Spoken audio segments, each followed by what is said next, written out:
Bueno, qué bueno estar otra vez con ustedes. Si hay algo que está íntimamente conectado con nuestras vidas, hay muchas cosas, pero una de ellas, y sin duda alguna que nos aparece en cuanto nos despertamos por la mañana, es qué tiempo hace, es decir, qué clima hace. Es decir, está lloviendo, hace sol, hace frío, hace calor. Ese es probablemente el tema de conversación de ascensor más habitual para los seres humanos y en general en nuestras vidas. En cuanto se modifica lo más mínimo el entorno que tenemos, porque hay chirimiri, porque hay una tormenta enorme, porque ha nevado, porque hay un viento fortísimo, pues forma parte, ya pasa a formar parte de nuestro interés vital, ¿no? De nuestro interés más cercano, y suele además opacar el resto de cosas, ¿no? Cuando ocurre algo en la naturaleza que es especialmente importante o especialmente fuerte, pues el ser humano se conmueve con eso. La naturaleza y el ser humano estamos interactuando constantemente. Bueno, una de esas cosas, por tanto, importantes para nosotros es esa teoría del cambio climático, que en virtud de la cual muchas de las cosas que pasaban en nuestras industrias, en nuestras vidas, en nuestra forma de comportarnos, en las relaciones internacionales, han cambiado, y han cambiado sustancialmente, hasta el punto de que a algunos países los ha hecho muchísimo más fuertes, y otros que se han entregado directamente a esa teoría, la han asumido, la han aceptado y han modificado sus propios esquemas energéticos, industriales, etcétera, pues prácticamente nos están desangrando. Como el tema del cambio climático es un tema controvertido, lo que hemos intentado en este programa, vamos a intentar, es que hablen de él aquellas personas que saben de este asunto, es decir, aquellos que nos pueden ilustrar, ¿no? Es decir, no lo decía José Mota, no es que es usted tertuliano. Bueno, no, hemos traído tertulianos, pero tertulianos que saben de lo que hablan. Y Alex Lahain sabe de lo que habla, y es un naturalista, además cetrero, pero sobre todo es un hombre que tiene una apasionada relación con los temas medioambientales, con los temas de la naturaleza, de los animales, de la vida natural en general. Así que te agradecemos mucho, Alex, que estés con nosotros esta mañana. Las gracias a ti, Julio, por invitarme a tu programa una vez más. Bueno, Alex es probablemente uno de los personajes más interesantes desde el punto de vista de la curiosidad o de la pasión por la naturaleza que hay en este país. Tú tienes un canal de YouTube. Sí, lo comparto con dos comunicadores más, y es el Bunker Bar. Llevamos ya 2 años. Bunker Bar. Bunker Bar, sí. Con B y con K. Y con K, sí. Y bar con B también. Y bar con B, sí. Es porque lo hacemos, emitimos en un set que no es un set, es un bar de verdad que hay bajo tierra, bunkerizado, y por eso se llama Bunker Bar, ¿no? ¿Y ahí qué hacéis? ¿Programas en tertulias? Un directo todos los lunes de 1 hora, de 8 a 9, analizando la actualidad política de la semana, y luego durante la semana vídeos que colgamos cortos de 15 minutos, de temas varios, ¿no? En esta última semana, por ejemplo, pues el tema es Trump, no se habla de otra cosa, pero yo procuro dar voz en mis vídeos a temas que no tocan los medios, ¿no? Como por ejemplo, ahora mismo uno de los grandes problemas que tenemos con la progresía, el marxismo cultural y el movimiento woke es que hay armas que tiene este movimiento de las que no se habla. Una de ellas es el movimiento eco-vegano animalista, que por la puerta de atrás está presionando, y hace tanto daño más que otros movimientos como las minorías LGTBI, QA+, y todas estas minorías, ¿no? Vivimos en la dictadura de las minorías. Entonces yo procuro dar voz a temas como el control del lobo, a temas como cambio climático, pero también a temas sobre los ecologistas, los veganos, los animalistas. Ahora mismo hay un problema tremendo porque bueno, están cerrando parques zoológicos en Europa. En Bélgica se ha bajado los pantalones con este asunto y ha prohibido los delfinarios en el país. Francia, el mayor delfinario que tenía en Europa, en Antibes, al lado de Cannes, en la Costa Azul, el Marineland de allí, Lo ha cerrado también con un problema tremendo, todo esto por leyes que impulsan los ecologistas y animalistas, y luego se encuentran con el problema de qué hacer con los animales. Claro, no solamente que se cierre un negocio, una empresa y vayan todos a la calle, sino que ahora en Antibes, por ejemplo, tienen 2 orcas, madre e hija, que no saben qué hacer con ellas. Son 2 orcas que no pueden vivir en aguas abiertas. Y entonces, ahora claro, cierran y no piensan en los animales. Hay 4.000 animales allí, entre ellos 2 orcas. Dicen, bueno, las mandamos a un acuario de Japón. No, pero es que Japón no tiene la regulación prohibitiva que tenemos en Europa. Y entonces dicen, pues a España, al único sitio donde se puede tener orcas, que es en el Oroparque de Tenerife. Pero claro, es objetivo de los animalistas, que lo quieren cerrar. No puede ser que España tenga, de 30 acuarios que hay en Europa, 11. No lo pueden consentir. Entonces, que venga a España, pues es, ¿sabes?, la leyenda negra de los españoles, pero es el único oceanario de Europa capacitado para tener orcas, y además de los mejores del mundo. Pero claro, es español. Y tenemos ese problema del que no se habla en los medios apenas, pero que está ahí. Y de eso me encargo, del canal. Pues de todo eso vamos a hablar de cambio y de clima. Me parece que sea una cosa muy novedosa, ¿no? El clima y el cambio están íntimamente vinculados. El clima es cambio. Claro, el clima ha cambiado permanentemente. La ausencia desde de cambio que el mundo es nos mundo. obligaría a dejar de hablar de clima. Eso es. ¿Correcto? Correcto. Bien, lo digo porque a veces el lenguaje es... Bueno, a veces no, el lenguaje es muy importante y una gran parte de los cambios que sufrimos y en los que tenemos que estar constantemente razonando, sobre los que tenemos que estar razonando, proceden de que nos han cambiado las palabras, ¿no? Así es. Y si te cambian las palabras te ponen límites a lo que puedes pensar. Entonces, bueno, esos límites de lo pensable es lo que en programas como este y en televisiones como esta y con... periodistas y naturalistas y profesores, técnicos como vosotros, podemos romper, ¿no? Los límites de lo pensable. Y en esa secuela, ¿no?, de los límites de lo pensable, yo creo que José Ramón Ferrandis pues es un especialista, ¿no? Porque, muchas gracias. No, un especialista en salirse de la colmena y mirarla desde fuera y decir, a ver, qué rayos nos está pasando. Estamos ante una persona que además es técnico comercial del Estado. Jubilado. Jubilado y que además, bueno, has escrito cosas, ¿no? Sí, básicamente un libro sobre el cambio climático, por decir así. Lo que pasa es que el título es Crimen de Estado, porque este comportamiento es criminal, básicamente. Y entonces, claro, el editor me decía, oye, ese título, digo, cuando termines de leerlo, me dices al final si te parece que está bien o no. Y me dijo, efectivamente, está Crimen bien. de Estado. Crimen de Estado. Bueno, pues ya saben, para empezar, que quizás una de las consecuencias de haber visto este programa es que os animéis a comprar y a leer el libro de José Ramón Ferrandis, Crimen de Estado. Es un poquito voluminoso, pero se lee muy fácilmente. Los capítulos son independientes entre sí. Tú puedes leer el capítulo 4 y el 22 acto seguido y ambos se abren y se cierran en sí mismos, pero tiene una continuidad. Vaya, no voy a hacer más propaganda, pero bueno, el libro es razonable, son 550 páginas, pero tengo 1050 pies de página donde explico exactamente de dónde vienen los datos que estoy entregando al lector. Es decir, que no es un libro de imaginación, es un libro de documentación, de datos y de fundamentos. Y bueno, pues hay mucho gráfico, hay tablas, hay cuadros, está bien. Vamos, ¿qué voy a decir yo de mi libro? Pero pues vamos me gustó mucho escribirlo y se está leyendo bastante. Y que empecemos con que nos expliques ahora mismo la tesis fundamental del libro. Oye, pero yo quería antes, preguntarle... déjame que presente primero a Josep María Francás, que no es necesario que sea presentado, y menos en esta casa. En él coinciden 2 facetas importantes por los que es muy oportuno que esté con nosotros. La primera, que es biólogo. No me acuerdo de nada, pero...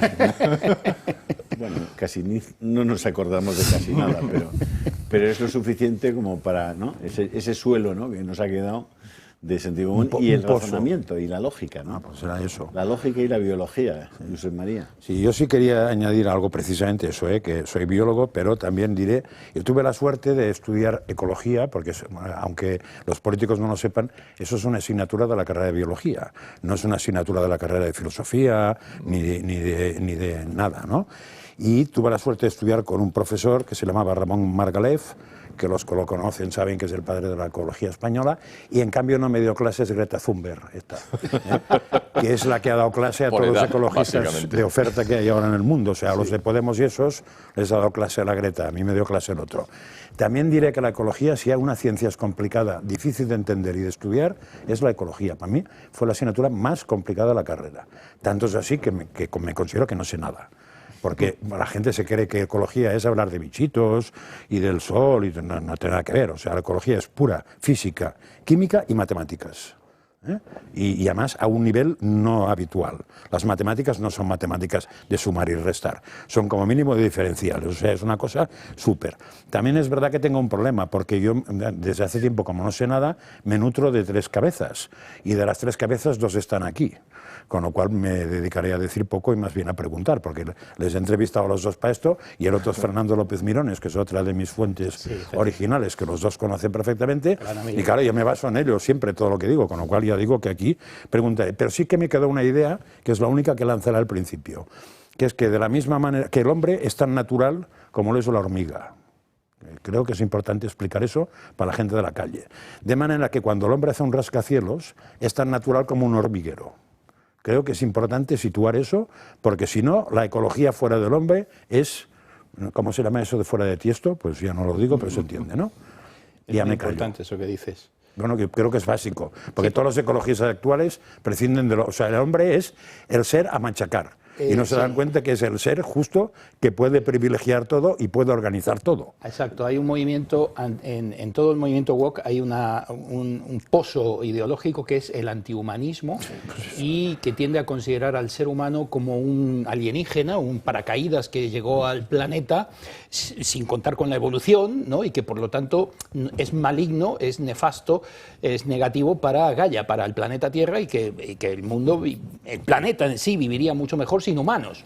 Y entonces pues se fomenta el descenso de la población y cosas de este tipo, ¿no? Y efectivamente el hombre evolucionó junto al resto de las criaturas del planeta Tierra, tanto vegetales como animales, y forma parte de la cadena trófica.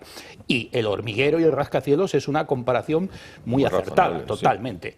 Efectivamente. No, cuando la digo me suelen pegar mucho, pero me da igual. Sí, no, es así. Por cierto, me ha sorprendido que digas que lo más difícil cuando estudiaste fue ecología, porque hoy todos los estudiantes se quejan de botánica. No, pues con diferencia. A la botánica en el fondo no necesitas cerebro para la botánica, necesitas memoria. Exacto. Sí. Pero para la ecología no es memoria, No se estudia bichitos ni plantitas. Ramón Margalef necesitas papel, lápiz y un bagaje físico, químico, matemático de campeonato. Dejadme que para comenzar un poco el debate, vamos a ver un vídeo que ha preparado Marian Vallejo sobre lo que son los acuerdos de París, los famosos acuerdos de París, de los que el nuevo presidente de los Estados Unidos acaba de decir que se van de París. Vamos, que ya hablaremos de París, pero de otra cosa. Vamos a verlo. El pasado 20 de enero, Donald Trump tomó posesión como presidente de Estados Unidos. Con su vuelta a la Casa Blanca, en el país estadounidense ha habido cambios, y muchos. Deportaciones, el cambio de nombre de Golfo de México a Golfo de América, o la prohibición de que los menores de 19 años se hormonen. Sin embargo, otro de esos anuncios ha provocado una oleada de preocupación en la mayoría de los países: la salida de Estados Unidos del Acuerdo Climático de París. ¿Pero en qué consiste este acuerdo exactamente? Para empezar a explicarlo hay que remontarse a febrero del año 2005. Ese año se puso sobre la mesa el manifiesto de que era necesario trabajar para desarrollar un plan de lucha contra el cambio climático. Ese acuerdo incluía a todos los países a esforzarse por reducir las emisiones de gases de efecto invernadero. Implica que todos esos países se unieran para combatir, como se aseguró, el problema social y paliar sus efectos. El principal objetivo era limitar el calentamiento mundial a muy por debajo de 2, preferiblemente a 1,5 grados. Por ello, los líderes de todos los países se empezaron a reunir en la llamada como Conferencia de las Naciones sobre el Cambio Climático, la conocida como COP. En la última de ellas se aprobó un fondo de 300.000 millones de dólares para financiar la acción climática en el sur global. Cada 5 años, cada país debe comunicar sus planes de lucha, además de poner en marcha políticas y medidas a nivel nacional para alcanzar esos objetivos. Ahora Donald Trump ha abandonado este acuerdo y el resto de países temen también que otros mandatarios sigan sus pasos y salgan del Acuerdo Climático de París. ¿A quién le interesa que se hable de cambio climático? A los que fomentan el bulo o la estafa del camelo climático, que son los que tienen grandes intereses económicos en el negocio de los bonos de CO2, en las renovables, y que básicamente tienen como beneficiarios países como China, como India, que son los que fabrican, me parece que es el 70 o el 80% de los paneles fotovoltaicos, no sé si el 40% de los molinos eólicos, y que tienen el monopolio, yo creo que de un 80% también sobre los minerales de las tierras raras, que son con los que se fabrican muchísimas de estas cosas, como las baterías de los coches, ¿no? Entonces, estos países fabrican todo eso a base de quemar carbón.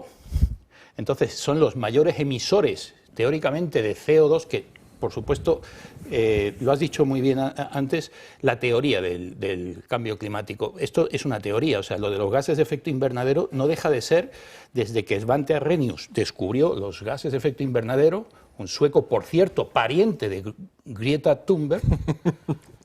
¿Qué cosas tiene la vida? ¿Qué cosas tiene la vida?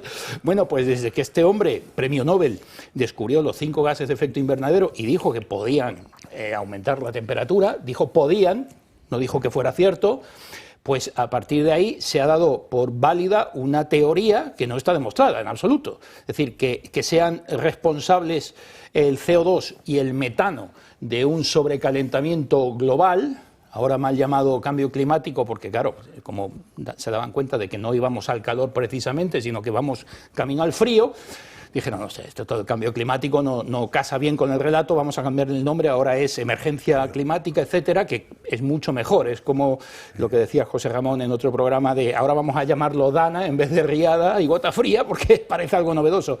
Y entonces esta mentira es sobre la que se apoya el gran negocio de los que quieren, los poquitos, las élites del globalismo, que quieren controlar a todo nuestro mundo occidental y favorecer los intereses de países como China o como India, que son los que se están forrando con todo esto, mientras nosotros nos pegamos un tiro en el pie. Julio, ¿me dejas dar un dato solamente? Porque claro, creo que es muy importante. Noviembre de 2009, New York Times, Washington Post y Ebel publicaron lo que se llamó el Climagate. Eso es muy importante porque marca exactamente a partir de ahí que viene. ¿Qué es el Climagate? Pues que un hacker sacó a la luz correos electrónicos de los científicos del IPCC, que es el grupo este de la ONU Global de Cambio Climático, donde se demostraba que había acuerdos para ocultar y manipular datos y destruir pruebas. ¿Vale? O sea que los que viven de eso están pagados por alguien, de manera que han destruido pruebas, modificar datos, inventar datos, etcétera. Con eso ya se entiende el fundamento científico de todo lo que ha venido después. Pero si tú dices eso, o si cualquiera de nosotros damos cualquier dato de los científicos que no son del IPCC, que son la mayoría, claro, ahora ya... los que no cobran. Claro, ahora los del manifiesto por la no emergencia climática ya son 2.000. Sí. O sea, y no sale en ningún sitio. 1.600 como hacía 1 o 2 años, ¿no? Ahora ya son 2.000 científicos, entre ellos premios Nobel como John F. Clauser, físico, como Ivars Evers, premio Nobel también, físico. Y entonces, si tú das datos de los científicos, dices, no, pero es que esos datos son de científicos, primero, que no son climatólogos. O sea, ahí está, o sea, no eres físico, pero tienes que ser... Pero, Alex, ¿cuál es la tesis actual del cambio climático? ¿Que vamos al calor, que vamos al frío, que vamos a la radicalización de los fenómenos y las emergencias constantes, que ahora los volcanes van a... No, los volcanes los tienen apartados del relato, no les interesa. Sin embargo, no parece que sean menores ni mucho menos. Te estropean el discurso. Entonces, ¿cuál es la tesis de los cambioclimatistas, los La tesis de auténticos, los que cobran de verdad de la ONU y de... Todos estos cobran, efectivamente, son muchos de ellos científicos, de los 2000 del IPCC, no todos emiten informes sobre climatología, por supuesto, y no todos están capacitados para firmar esos informes, pero estos mantienen un relato basado en mentiras de un tal Michael Eman, que de esto, si da tiempo, hablaremos. Sí, es fundamental. Es fundamental, la base técnica sobre la cual se ha establecido la defensa de la hipótesis del cambio climático. Exacto. Llamado en su día calentamiento global, porque era lo que interesaba, es decir, oye, vamos a combatir esto. Las emisiones de CO2 están elevando la temperatura y son las emisiones de la industrialización del ser humano las responsables de la elevación de temperatura. Esa es la tesis. Esa es la tesis. Es decir, que el ser humano produce CO2 en grandes cantidades y, por tanto, y esto está el como agua gas se calienta, de efecto el mar se invernadero que es, calienta, efectivamente. Y esa eso, elevación de temperaturas... ¿Desde cuándo? Porque yo recuerdo cuando era joven que me hablaban del enfriamiento global. Sí, en los años 70. ¿En qué momento pasa de enfriarse a calentarse? ¿Y por qué? Cuando termina Cuando termina el enfriamiento global que estaba teniendo lugar a lo largo de la década de los años 70 del siglo XX, entonces se dan cuenta de que no se está enfriando sino calentando, porque el clima cambia constantemente, eso es evidente, pero eso es algo que ocultan. Bien, entonces se está calentando. Y en Naciones Unidas se dan cuenta de que tienen la oportunidad de restringir las emisiones de CO2 de los países más avanzados, provocando así un cambio social y político de una envergadura nunca alcanzada. ¿Que por qué digo eso? Porque lo han dicho ellos. Está en mi libro, lo tengo aquí en esta presentación que ayer por la tarde di en clase. Es decir, es Naciones Unidas la que induce la lucha contra el CO2 emitido por el ser humano, pero no todo el ser humano. Porque a los chinos y a los indios no les importa. Pero en ese momento recordad que nos empiezan a decir que hay un enorme agujero de la capa de ozono. Eso no tiene nada que ver. Eso es el ozono troposférico que está desapareciendo como consecuencia de las emisiones del clorofluorocarbono. El clorofluorocarbono también es un gas de efecto invernadero, pero lo que provoca es que al reaccionar en las capas altas de la atmósfera hace que el ozono que nos protege... se acabó. No. El agujero sigue. En 1987 se suscribió el Protocolo de Montreal para dejar de emitir CFCs. No voy a decir otra vez lo de clorofluorocarbono, CFCs. Y entonces se firmó y se supone que desde entonces se va reduciendo. Afortunadamente para todos nosotros, ese agujero está sobre la Antártida, donde la población es baja. La población de seres humanos. ¿Y por qué ya nadie habla de ese agujero? Ahora no toca. Y se supone que se resolvió, que no es así, con la firma de ese protocolo que puso de acuerdo a todo el mundo. Pero además se abre y se cierra cíclicamente, estacionalmente durante el año. Sí, pero no se habla, ya no Pero procede. Pedagógicamente, para contestar a tu pregunta, Julio, que es muy buena, o sea, hay que fomentar en los medios de comunicación hablar de las bases de este problema. Y las bases de este problema es que, como dice José Ramón, hay un momento en los años 70 que se dan cuenta de que vamos al frío, hace mucho frío, y entonces Arrhenius dice, estos gases existen, y hay un sueco también que dice, vamos a ver si vamos al calor, porque si nosotros emitimos CO2, pues vamos a calentar la atmósfera. Se supone que desde la era industrial, desde la revolución industrial, desde el siglo XIX, que quemamos carbón, se supone que el hombre está emitiendo gases de efecto invernadero, CO2 en este caso. Anhídrido carbónico, vamos, es el mismo gas que lleva la Coca-Cola, el Schweppes, cualquier bebida carbonatada. Y lo mismo que los pedos de las vacas. Sí. No, ese es metano. Ese no está en la Coca-Cola, de momento. Ese tiene una capacidad calorífica mucho mayor, pero desaparece de la atmósfera en 10 años. Y además hay mucho menos porcentaje. Hay mucho menos. Pero el CO2 es interesante porque a partir de ese momento se pone el foco ya no en el frío, sino en el calor, y a partir de ahí es cuando, si te das cuenta, se van levantando las centrales nucleares, que son precisamente las que no emiten CO2. No contaminan con CO2, son energías limpias, inocuas y baratas, y muy productivas. Y entonces, este CO2 se le vende a la población como que es el responsable de un sobrecalentamiento. Pero da la casualidad de que la ciencia dice lo contrario. Hay en la atmósfera un 0,04% de CO2. De los 5 gases de efecto invernadero, el CO2 tiene un 0,04%. ¿Del origen humano? No. Pero eso es de la totalidad de las emisiones. En la atmósfera hay un 0,04% de CO2 global. Sí. De ese 0,04%, el 97% es de origen natural. Pues eso, con lo cual el humano puede ser como mucho... No, lo que están queda, hablando del CO2, exacto, humano o natural. El 97,1 o 2,9. Por eso que es fundamentalmente... Y luego hay otros gases.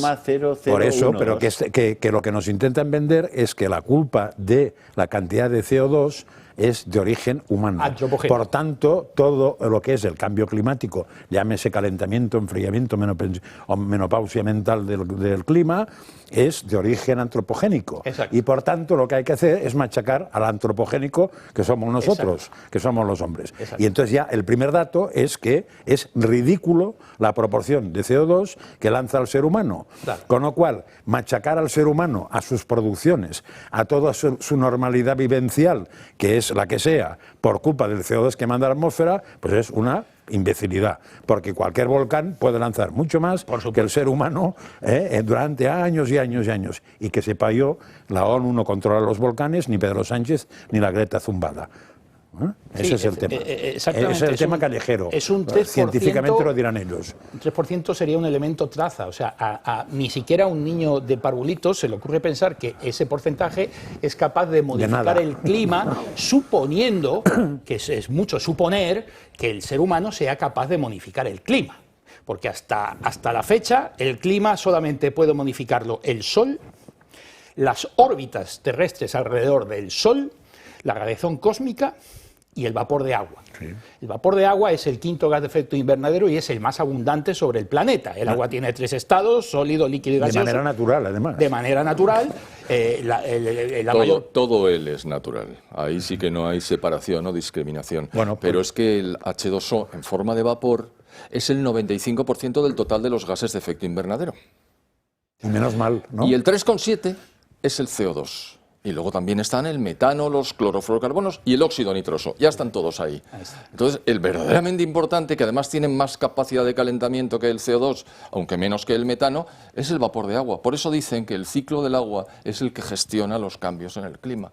Absolutamente cierto. Y si me permitís, en el año 2023 se ha visto una elevación radical de las temperaturas, radical en los márgenes que se puede hablar, en la temperatura de la atmósfera terrestre. Y ese año han coincidido dos fenómenos estrictamente relacionados con el agua. Uno es el Niño, que es un calentamiento periódico de las aguas del Pacífico Central que provoca que la temperatura del agua suba y, por tanto, la del aire también. La corriente del Niño. Exactamente. Pero hubo otra cosa, ya que hablabas de volcanes. Un volcán subacuático, que se llama Hunga Tonga, erupciona. Y lo que hace es lanzar a la atmósfera enormes cantidades de vapor de agua, porque estaba a una distancia suficiente como para que el agua saliera disparada 50 kilómetros en altura y provocara, como decir, una colmatación de todo el CO2. El incremento, del H2O. El incremento de vapor de agua que ha tenido lugar como consecuencia de la erupción es del 14%. Es decir, si había una cantidad de 100, ahora hay una cantidad de 114 de vapor de agua, con lo cual, necesariamente, como gas de efecto invernadero que es, se ha elevado la temperatura. Por el Niño y por Hunga Tonga, no por el CO2, queridos míos. Y esto, Julio... Acordaos Hunga Tonga, que tenemos que rescatar a Hunga Tonga para saber quién es este señor. Esto del volcán Hunga Tonga, Hunga Hapai, que es el nombre completo, que acabó con el atolón, precisamente. ¿Dónde está Hunga Tonga? Por ahí. En las Islas Tonga, sí. No, vale, de acuerdo, Alex. En las Islas Tonga, señores. No me por Samoa, en el Pacífico Sur. Sí. Tonga. Este volcán, como muy bien ha dicho José Ramón, erupcionó y en los medios occidentales, aquí en España, no se oyó hablar de él, a pesar de que la NASA emitió un informe en enero de ese año diciendo que esto iba a cambiar el clima y de que ese vapor de agua, creo que eran 158.000 millones de metros Hicieron cúbicos, estimaciones, que subieron arriba a 50 kilómetros, iba a estar durante 5 años presente en la atmósfera. 5 años. ¿Cuándo fue? ¿En qué fecha fue esa erupción? Enero del 22, ¿no? Yo no sé, en enero o algo así, pero todavía tenemos provocó una subida del Hunga Tonga. Estamos en tiempo. Sí, hacen una estimación de 5 años, pero en fin, más o menos. Lo que pasa es que ya está cayendo ya la temperatura, evidentemente, porque primero el Niño se ha ido y ha dejado paso a la niña, y en segundo, quiere decir, el enfriamiento de las aguas superficiales del Pacífico Central, y por otra parte, los efectos de Hunga Tonga se van reduciendo conforme se va absorbiendo ese vapor de agua que ha sido eyectado desde el mar. Entonces, la evolución ahora es a que haya menos temperatura, pero no lo dirán de momento. Al frío, ahora vamos a un enfriamiento. Por eso, y hay que rezar para que los campos frigios, o como se llame, no salgan los volcanes que tradicionalmente han salido, porque eso sí que cambian la temperatura de Europa y están en Italia. El resto de volcanes, esto es muy interesante, la gente estará preguntándose ahora mismo, pero los volcanes no enfrían, efectivamente, los volcanes terrestres enfrían. Emiten una serie de gases y de materia sólida, de ceniza, que evitan la entrada de los rayos del del sol. Que evita que el sol caliente. Por eso se enfría. Han llegado a enfriar 2 o 3 grados la temperatura de Europa. Bueno, dicen los científicos que cuando el meteorito cayó sobre Yucatán y extinguió a los dinosaurios, los extinguió no de un día para otro, los extinguió no por la radiación, el calor, no, sino porque aquello oscureció la Tierra y la vida vegetal no pudo hacer la fotosíntesis. Al no poder hacer la fotosíntesis, los dinosaurios herbívoros se quedaron sin comida. Y después los carnívoros. Se quedaron sin comida. Los herbívoros que se habían muerto, por lo cual se murieron todos. Pero eso fue a través de muchos y muchos y muchos años. Pero un volcán submarino como el Hunga Tonga, es peor por el agua, por el efecto del vapor. Pero si hubiera estado en la fosa de las Marianas, ese volcán, no hubiera pasado nada. No, porque el peso del agua hubiera impedido que se hubiera podido proyectar. Pero este estaba a 100 metros justos de la superficie del mar. Entonces, la lava, toda la fumarola, la pluma de lava, salió caliente, evaporando todo el agua. Eso puede pasar en cualquier momento. El Hunga Tonga no creo que haya cerrado ya los hábitos. Y que hay otros volcanes acuáticos. La caldera era de muchos kilómetros. Hay otros volcanes acuáticos, que puede ocurrir que el hay Hunga Tonga volcanes se en la Tierra. Una tiene capa de agua que se llama mar y la otra pues está, digamos, a la intemperie. Mirad cómo ha afrontado Donald Trump este asunto del cambio climático. Ya sabéis que Trump es un tipo perverso, con la podadora. Su principal ocupación es poner muy nerviosos a los progresistas, ya ves tú. Vamos a ver qué dice. Vamos a terminar el nuevo trato verde, que es algo ridículo, ha sido una estafa que ha salido de los acuerdos de París y que buscan propugnar los vehículos eléctricos. Vamos a dejar que cada quien compre el vehículo que quiere comprar. Evidentemente, la ayuda para la emergencia es importante. Ayudas para emergencia es necesaria para poder desbloquear todos los fondos necesarios para la construcción de nuevas infraestructuras energéticas. Los Estados Unidos poseen amplios recursos de petróleo y de gas y los vamos a utilizar. También vamos a apostar por la industria de servicios para hacer que los Estados Unidos sean una superpotencia en esta área. Había 2 plantas enormes en Luisiana, un estado magnífico, y la verdad es que yo me sentía en deuda con ellos y me dijeron: hay 2 plantas que están siendo observados desde el punto de vista medioambiental desde hace muchos años.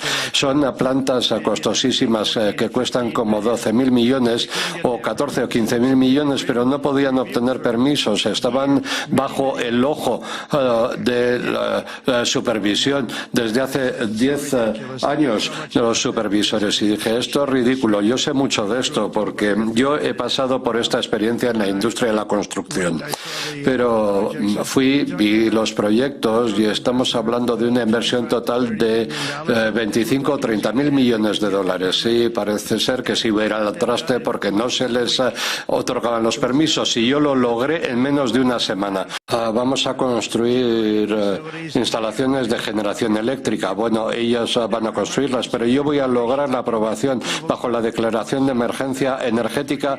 Voy a poder conseguir estos permisos yo mismo sin tener que esperar años, y vamos a duplicar el suministro de energía en los Estados Unidos comparado con lo que teníamos. Así que, en fin, bueno, hablamos de un entorno muy competitivo, tenemos que tener en cuenta a China, así que voy a hacer una declaración de emergencia energética para que se puedan empezar a construir plantas inmediatamente.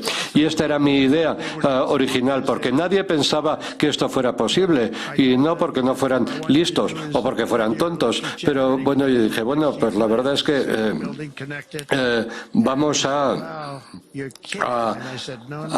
lograrlo. Voy a construir una planta de generación energética Y así que vamos a permitirles seguir adelante rápidamente, construir sus plantas de generación eléctrica con lo que quieran, incluso de apoyo pueden utilizar el carbón. Si hay algún problema con las gasoductos, o un gasoducto explota o se obtura, pues hay empresas en los Estados Unidos que disponen de carbón muerto de risa junto a la planta, de tal manera que si hay una emergencia se pueden recurrir a este carbón.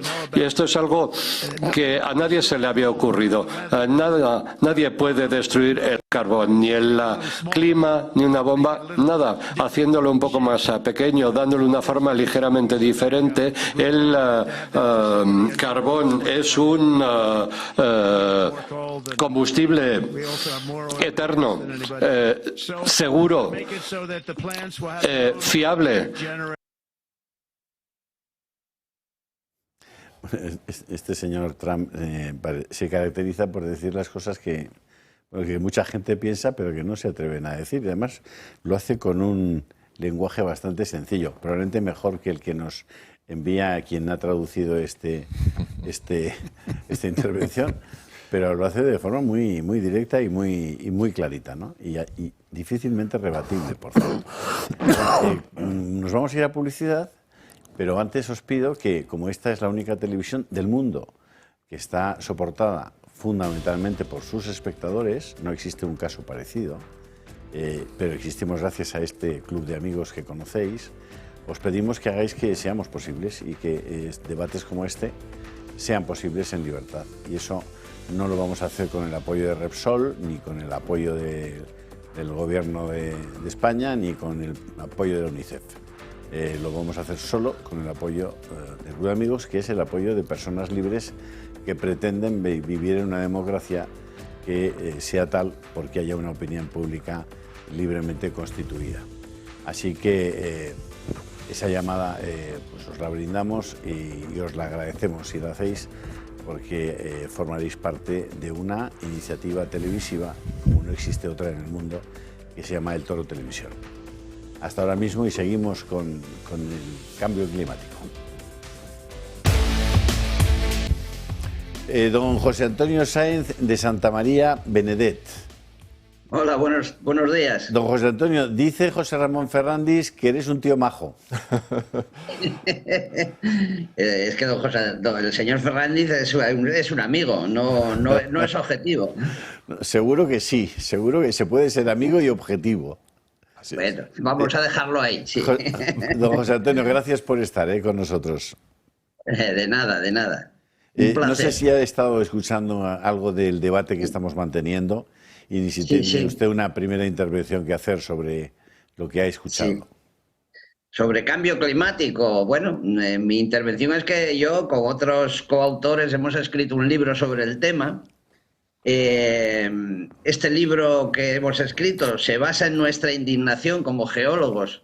Los tres autores somos geólogos, puesto que todo esto es una pelota que se ha montado, que no tiene ningún sentido y que, sin embargo, a la fecha de hoy empieza ya a tener una incidencia en nuestras vidas, en nuestra economía, en nuestra sociedad, que hay que empezar a intentar cortar de raíz, lo que dice el señor Trump, por ejemplo, aparte de su adquisición política, pues es muy razonable. Es decir, las tecnologías energéticas son las que son, las tecnologías energéticas no tienen ideología o no deberían de ser consideradas como tal, no se es de izquierdas por estar contra la nuclear, no se es de derechas por estar a favor, sino que simplemente la energía es algo que hay que usar y hay que usarlo razonablemente y con seguridad y con bajo precio, obviamente. José Ramón. Sí, no, yo estoy completamente de acuerdo. Es decir, claro, no hemos dicho que Trump es la segunda vez, bueno, todo el mundo sabe que es la segunda vez que Donald Trump es presidente de los Estados Unidos. Lo que hizo en la primera oportunidad es salirse del Acuerdo de París con carácter inmediato, cosa que ha repetido en este momento. La diferencia estriba en que en aquella oportunidad le tomaron el pelo considerablemente las instituciones que teóricamente gobernaba, las federales. Y ahora ya ha aprendido, y entonces no solo se va a salir del Club de París, sino que además, aparte de dejar de colaborar financieramente, que esto es enormemente importante, junto con lo de la OMS, que también lo es, simplemente ha dicho, bueno, pues desde el primer día nosotros nos vamos a dedicar a explotar nuestros recursos, nuestros hidrocarburos, y los vamos a vender al precio que el mercado dictamine. Y ustedes pueden hacer lo que quieran, pero Estados Unidos no se va a meter motu propio en este agujero. Entonces, lo primero, salir del Acuerdo de París para gran alarma generalizada. Y después, oigan, señores, a producir limpio, barato y abundante, que es los recursos que habitualmente tenía la energía para convertirla en eléctrica, fundamentalmente. Y en eso está, y no podemos sino alabar esa posición. ¿Que luego lo utiliza un lenguaje que a mucha gente le choca? Pues nada, ¿qué le vamos a hacer? Cada uno tiene su personalidad. Así es que completamente de acuerdo. Don José Antonio. Efectivamente, además el mundo, les guste o no les guste a los que nos dirigen en la Unión Europea, se mueve con gas, petróleo y carbón. El 84% de nuestro consumo energético mundial es el gas, el petróleo y el carbón. Y eso es algo que es inamovible por varias razones. La primera es porque los países en vías de desarrollo se están desarrollando y eso requiere consumir energía. Y segunda, porque la población mundial va a subir en 1.500 millones de personas de aquí a 2050. Y por tanto llegaremos a 2050 dependiendo del gas, el petróleo y el carbón. Y esto es inamovible. No lo digo yo, lo dicen los gráficos. Cualquier tipo de gráfico de cualquier entidad que ustedes quieran consultar les dará esta idea. Es decir, no podemos dejar de depender del gas, del petróleo y del carbón, que además son las fuentes de energía más baratas y las que nos presentan una seguridad del suministro mucho más elevada que la eólica y la solar, que dicho sea de paso, la energía eléctrica del mundo solo es el 20% del consumo de energía total. Es una falacia todo lo que se habla de energías renovables y está muy bien que se pongan molinos y placas solares, todo esto está muy bien. Porque lo que tenemos en este momento, en una frase muy acertada, no es una transición energética, sino una adición energética. Cualquier fuente de energía que se ponga a la mesa va a ser inmediatamente utilizada y consumida. Esta es mi opinión. ¿Quieren ustedes ver un momento cuál es la interpretación que hace Milei sobre este asunto? Hombre, es estupendo. otro de los grandes otro que no tiene pelos en la lengua. Actores de este tema. ¿Se queda con nosotros, don José Antonio, un momento? Sí. Muy bien. Sí, por favor. Estoy encantado. Vamos a escuchar a Milei.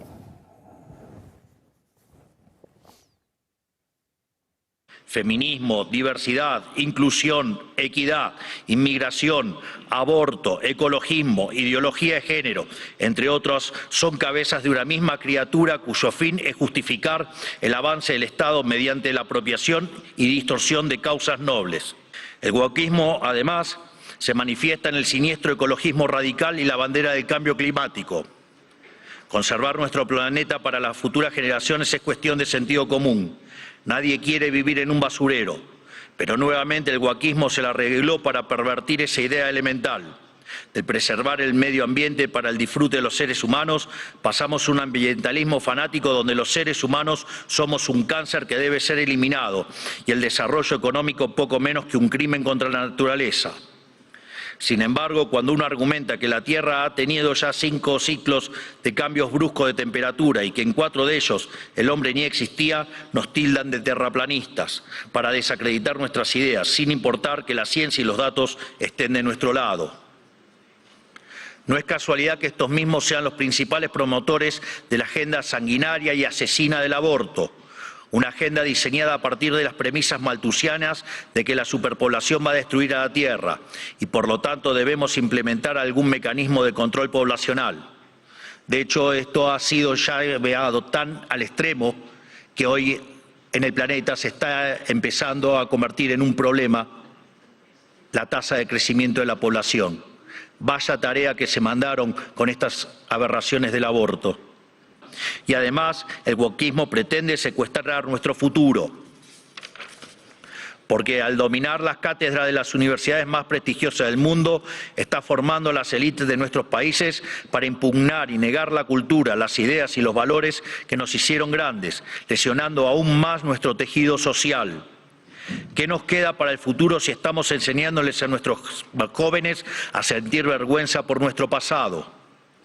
Todo esto se incubó y desarrolló de forma cada vez más notoria durante las últimas décadas. Después de la caída del muro de Berlín, curiosamente, los países libres empezaron a autodestruir cuando se quedaron sin adversarios por derrotar. La paz nos volvió débiles, fuimos derrotados por nuestra propia complacencia. Todas estas y otras aberraciones que por cuestiones de tiempo no podemos enumerar son las que hoy amenazan a Occidente y son lamentablemente las creencias que instituciones como esta han promovido durante 40 años. Aquí nadie se puede hacer el inocente. Le han rendido culto por décadas a una ideología siniestra y asesina como si se tratara de un becerro de oro, y han movido cielo y tierra para imponerle sobre la humanidad. Esta misma organización y también los organismos supranacionales más influyentes han sido ideólogos de esta barbarie. Los organismos multilaterales de crédito han sido un brazo extorsivo y muchos estados nacionales, y en particular la Unión Europea, han sido y son un brazo armado. Porque debajo del discurso de la diversidad y de la democracia y de la tolerancia que dicen esgrimir, lo que en verdad se esconde es el deseo manifiesto de destruir la disonancia, la crítica y, en esencia, la libertad para seguir sosteniendo un modelo del cual ellos son los principales beneficiarios. ¿O acaso no escuchamos estos días cómo ciertas autoridades europeas importantes, bastante rojitas, por decirlo de alguna manera, digamos, llaman abiertamente a la censura, o que en realidad no hay censura, pero sí hay que callar a los que piensan distinto a la ideología woke? Estamos frente a un cambio de época, un giro copernicano, la destrucción de un paradigma y la construcción de otro. Y si las instituciones influencian global como esta casa quiere pasar de página y participar de buena fe de este nuevo paradigma, tendrá que hacerse responsable del papel que jugaron en estas últimas décadas y reconocer ante la sociedad el mea culpa que se les reclama. Para cerrar, quiero hablarle directamente a los líderes del mundo, a todos aquellos que conducen tantos estados nacionales como grandes grupos económicos y organismos internacionales, tanto los aquí presentes como los que no están escuchando desde sus casas. Las fórmulas políticas de las últimas décadas que he expuesto en este discurso han fracasado y están colapsando sobre sí mismas. Eso quiere decir que pensar como piensan todos, leer lo que leen todos, decir lo que dicen todos, solo puede conducir al error, aunque aún haya muchos que persistan en caminar hacia el precipicio. Y eso se lo dice a la cara en el World Economic Forum. Es decir, este hombre, además de estar en lo cierto, es valeroso. Es una joya. Yo decía que era Leire Pagina que hablaba de una confluencia astral, planetaria entre Obama y no sé. Bueno, pues estos de izquierdas, Frankie, se han encontrado con una confluencia planetaria que no esperaban. Ya, hombre, sobre todo se han encontrado con un par o tres de personas que están dispuestas a decirles en su propia casa lo que piensan, sin tener complejos. Yo en esto prefiero casi Milei que Trump incluso, porque el discurso de Milei no lo ha hecho Trump en Y para en el confluencia fórum, planetaria, la de Lajain, Sáenz de Santa María y Ferrandis. Que además se agradece que el discurso sea no haya traductor como en el de Trump. Sí, se agradece muchísimo. Igual por eso lo entiendo Don más José yo. Antonio, un comentario sobre lo que dice Milei. Es que a mí lo que más me llama la atención es que lo que se dice va por un lado y la realidad del mundo va por otra. Es decir,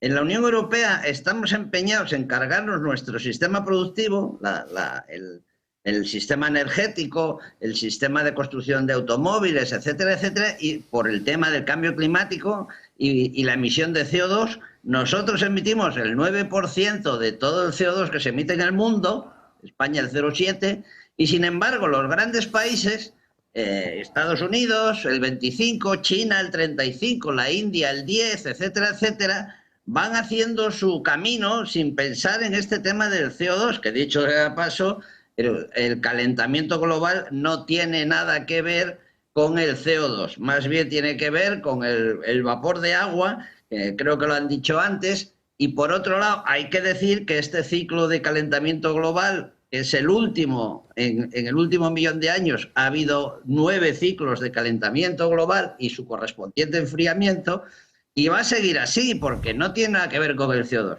Pero nos estamos cargando nuestro sistema productivo en base a una teoría que los demás no siguen, lo cual a mí me llama poderosamente la atención, que nadie caiga en este pequeño detalle.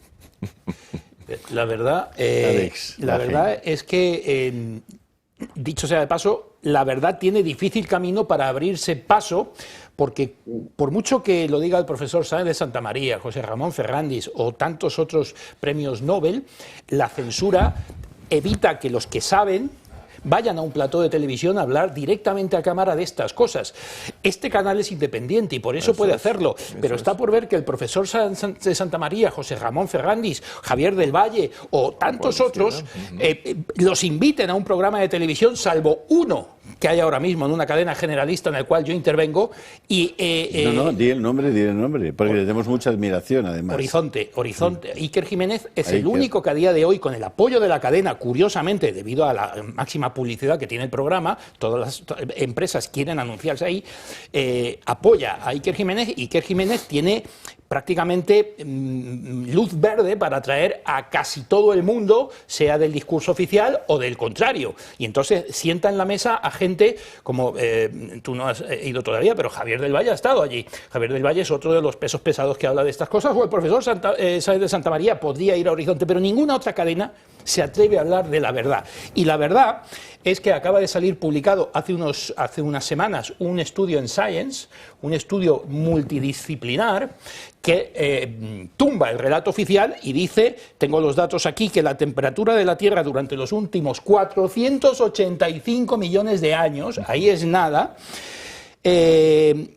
ha oscilado entre los 11 y los 36 grados centígrados como tope máximo, y que la media actual es de, la media sería de 24 y que ahora mismo estamos en 14. O sea, ahora mismo estamos muy por debajo de la media geológica del planeta. Y han publicado la gráfica, claro, no la ha sacado nadie en ningún medio, como lo del Junga Tonga, Junga Japay y cualquier otra cosa. No la ha sacado nadie. Lo ha sacado un periódico francés, copiando el estudio de Science, y claro, es que es absolutamente revelador. Estamos por debajo de la media. Pero si cualquiera de nosotros sale en un plató de televisión a decir datos objetivos como este, no solamente te dicen que eres negacionista, antivacunas, terraplanista, o que el presentador es un facha redomado y que ha sentado en la mesa a todo lo más cavernario que ha encontrado, sino que encima te dicen, no, pero es que además este señor, este profesor, este doctor, está pagado por las petroleras y tiene intereses en el negocio para seguir con los combustibles fósiles, que por cierto, el petróleo no es un combustible fósil, aunque se le llama así, no es zumo de dinosaurio. No, es un hidrocarburo. Es un hidrocarburo que lo produce la Tierra de forma natural. Bueno, pues te acusan de todo esto y los datos son los que son. Y ha dicho el profesor Sáenz de Santamaría una verdad muy cierta: las renovables no son capaces en absoluto de abastecer la demanda energética de los países occidentales. En absoluto, por una razón muy simple. Porque no se pueden almacenar. Y por la intermitencia. Y tienen noche, por ejemplo. Pero la energía, y a veces no hay viento, por ejemplo. La energía no se puede almacenar. Hace unos años, Albert Rivera, el líder de Ciudadanos, dijo esto y se rieron de él. Es que es cierto, no se puede almacenar la renovable. Pero además es absolutamente contraria al medio ambiente y contaminante. Hace unas semanas ha saltado la noticia de que en Andalucía, Bonilla ha dado luz verde a arrancar no sé cuántas miles de hectáreas de olivos centenarios para poner parques de paneles fotovoltaicos. Y uno se pregunta, ¿no hay nadie al mando? A los mandos no hay nadie, es decir, no hay terrenos improductivos para poner esos paneles solares que arrancar los olivos que producen la aceituna, porque es que además o talan olivos o talan lo que sea, pero una vez que tú plantas molinos o plantas paneles fotovoltaicos, ahí ya no se puede cultivar nada más. Esa tierra queda absolutamente yerma e inerte por los siglos de los siglos, ya no vale para otra cosa. O sea, ¿no hay nadie a los mandos aquí? Sí, hay alguien, pero evidentemente la hipocresía manda. Hombre, en puridad sí hay un sistema de almacenamiento de energía que es a través de las centrales hidroeléctricas de bombeo. Pero claro, resulta marginal en términos generales. Es decir, si cuando te sobra energía porque no se está utilizando por la red, tú subes el agua al embalse superior, cuando la necesitas la dejas caer, turbinas y produces energía. Pero bueno, es el único sistema. Lo de las grandes baterías es absurdo, aparte de que todas las baterías arden con una facilidad tremenda, como se puede comprobar con los vehículos eléctricos y los patinetes y demás. No hay más mecanismo que ese, pero es que claro, es fundamental. Si tú quieres basar toda la producción de energía eléctrica, que no es toda la energía ni mucho menos, como ha dicho José Antonio Sáenz de Santa María, si la quieres basar en producciones que son inherentemente indignas de confianza porque resulta que son intermitentes por aquello de que la solar por la noche produce poco y la eólica cuando no sopla el viento produce poco también, es decir, nada. Tú necesitas centrales de respaldo y las centrales de respaldo son precisamente aquellas que hacen uso o de la energía atómica o de los hidrocarburos. O sea que estamos haciendo un pan con unas tortas. Pero al final sí que parece que un poco que sí, don José Antonio, un segundito solo, que el ser humano un poco al final acaba siendo la víctima de todas estas cosas, ¿no? Sí, porque además coincide que hablaba Milei, ha citado algunos de los temas, ¿no? Ha citado el aborto, ha citado la destrucción de la familia, ha citado diversas cuestiones que al final acaban siempre, y ha citado a Malthus, a Thomas Malthus, ¿no? Acaban siempre en esa idea, desde mi punto de vista, bastante estrambótica, y desde luego si acudes al Tratado sobre la Población de Malthus, te das cuenta que no dio ni una, de que sobran seres humanos. Entonces, bueno, hay muchas maneras de acabar con los seres humanos. Evidentemente, el aborto es la primera y la más eficaz. Es decir, si matas a uno y no nace, se acabó, ¿no? Pero luego, si matas a la familia o matas al matrimonio, tampoco vas a tener un lugar donde esos seres humanos puedan desarrollarse, nacer y desarrollarse, etcétera, etcétera.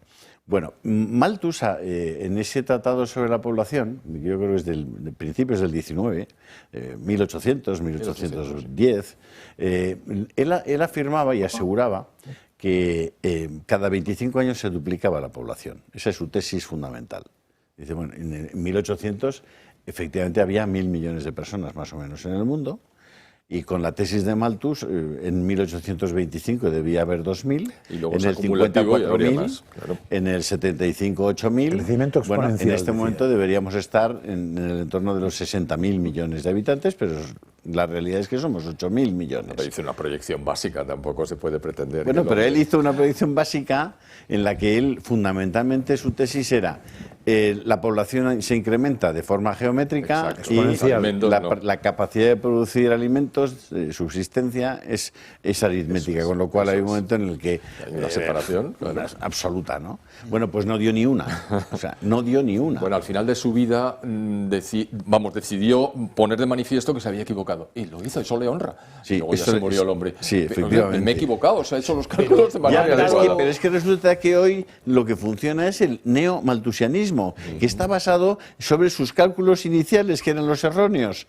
No se han molestado ni siquiera en atenerse al Malthus de la última hora. Pero entonces, lo que tú has dicho es fundamental. No dio ni una ni Malthus, ni todos los que han venido después. Peter Bolin, el sueco, que fue además el primer director del IPCC, ni Al Gore, ni Greta, ni nadie ha dado en el clavo de nada. Son personas interesadas. Sí, pero ninguno ha dado ninguna. Claro. Ni Paul Ehrlich, con la bomba poblacional, ninguno ha dado ni una. Porque si la verdad incómoda de Al Gore hubiera sido verdad, de verdad, ahora mismo nuestros hijos no conocerían la nieve, los polos estarían deshelados desde hace ya bastante. Y estaríamos bañándonos en las playas del mar. Claro, y el agua hubiera salido. Por cierto, ha salido otro estudio que dice que para el 2000 ya no tienen vergüenza estos. O sea, no tienen absolutamente vergüenza de nada, porque ya, como han visto que no han dado ni una en todos estos años del siglo XX. Todas las predicciones han fallado, absolutamente todas, porque se basan en modelos computacionales y poco más. Pues entonces ahora alargan en el tiempo y ya no va a ser en el 2030 ni en el 2050. Ahora van al 2100 y han dicho que los océanos subirán 1,9 metros. 1,9 metros, la noticia de esta semana, Los mares 1,9 metros para el 2100, para que cuando tú y yo no estemos aquí... Ni ellos, ni ellos. No pongas límites a la providencia divina. Y por eso están construyendo diques delante de los puertos. Oye, que ¿no? tenemos a José Antonio al otro lado y tiene menos posibilidades de interrumpirnos. Sí. José Antonio, que por cierto, no he dicho, José Antonio, que eres el director científico del Grupo Español de Materias Primas Estratégicas y Críticas. Y antes de irte, desde luego nos lo vas a explicar eso. Vale, te lo explico, pero voy a hacer un par de anotaciones. Venga. La primera es que en las energías eólica y solar, las renovables que se habla, después de 20 años o 25 años de grandes inversiones en Occidente, solo son el 3% de la energía total que consume el planeta. El 3% en 25 años y después de miles de millones de inversión. Eso por un lado, lo cual os tiene que hacer reflexionar a todo el mundo. Segunda, es cierto, la temperatura en la que vivimos hoy día, desde el punto de vista geológico, conociendo la historia geológica del planeta, es la más baja desde el Westfaliense superior, es decir, desde hace 280 millones de años. Solamente en esa época del Westfaliense superior y el Pérmico había una temperatura de 13 grados y medio o 14 grados, que es con la que salimos de la pequeña edad de hielo a partir de la mitad del siglo XIX. Además, hay que decir que en aquella época, que también había 400 partes por millón de CO2 en la atmósfera, más o menos, había una glaciación global. Se produjo una glaciación global que cambió mucho la historia de la geología y la evolución de los seres vivos, etcétera, etcétera. Eso para demostrar que el CO2 no tiene nada que ver con nuestra temperatura.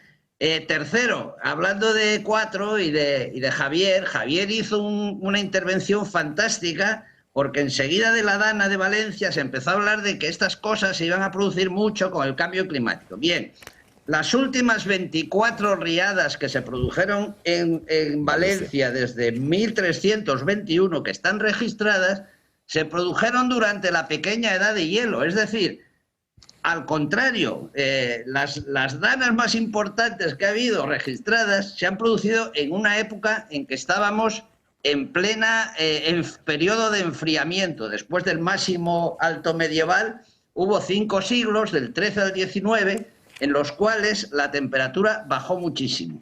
Y curiosamente, hoy día se nos dice que la temperatura preindustrial, que era muy baja respecto a lo normal, es de la que hay que partir. Nadie sabe por qué hay que partir de la temperatura más baja que hemos tenido en millones de años para decidir que si sube la temperatura 1,5 grados, pues vamos a asarnos todos. La verdad es que es una cosa que no tiene ningún sentido. Por ejemplo, Julio César vivió, y Escipión el africano, cuando vivía, tenían 3 grados más de temperatura que la que hay ahora mismo en el planeta. Con lo cual, todo esto es de un sinsentido que a mí me llama poderosamente la atención. Queda claro. Sí, Alex. Además, ha citado el profesor Sáez de Santamaría un dato, 420 partes por millón. Los espectadores tienen que saber que es las partes por millón de CO2 que ahora mismo tenemos en la atmósfera. El CO2, que está demonizado como un contaminante y como algo absolutamente negativo, es el gas de la vida. La vida se basa en el carbono y el CO2 es el que permite la función clorofílica de las plantas. Las plantas comen CO2. Bien es cierto que por la noche es al revés, pero el balance entre el oxígeno que emiten durante el día o el que consumen por la noche es favorable al oxígeno. Entonces, ¿cuánto favorable? Eso es seguro, porque es que lo he estado buscando y no me lo Eso es seguro, sí, no sí. me lo explica nadie eso. Antonio se lo sabrá de José memoria. Antonio. Bueno, él Sí, es sí, geólogo, el balance durante la noche las plantas captan oxígeno, pero durante el día captan CO2. José Antonio, perdóname, que se nos está a punto de cortar la conexión contigo. Vamos a dar un momentito, unos segundos de publicidad y reconectamos. Vale, reconectamos, vale. ¿Quién de ustedes les explica a nuestros espectadores qué porcentaje de CO2 es recogido por las plantas durante la noche y qué respecto al que durante el día ha sido absorbido? Eso es la función A ver, clorofílica. el porcentaje no lo sé. Lo que sí sé es que los seres Debe ser vivos, positivo los seres vivos respecto tienen al una, oxígeno, tienen una función que se llama respiración. Sí. Y respiración no es coger aire. Respiración fundamentalmente es combustión celular. Y para la combustión celular, que es lo que nos alimenta, diríamos es la energía, es la central térmica del ser vivo. Y eso lo tiene que hacer la planta, el animal y los angelitos, si fueran corpóreos también. Y eso consiste en coger oxígeno, y expulsan CO2 porque lo que combustionan son fundamentalmente glúcidos.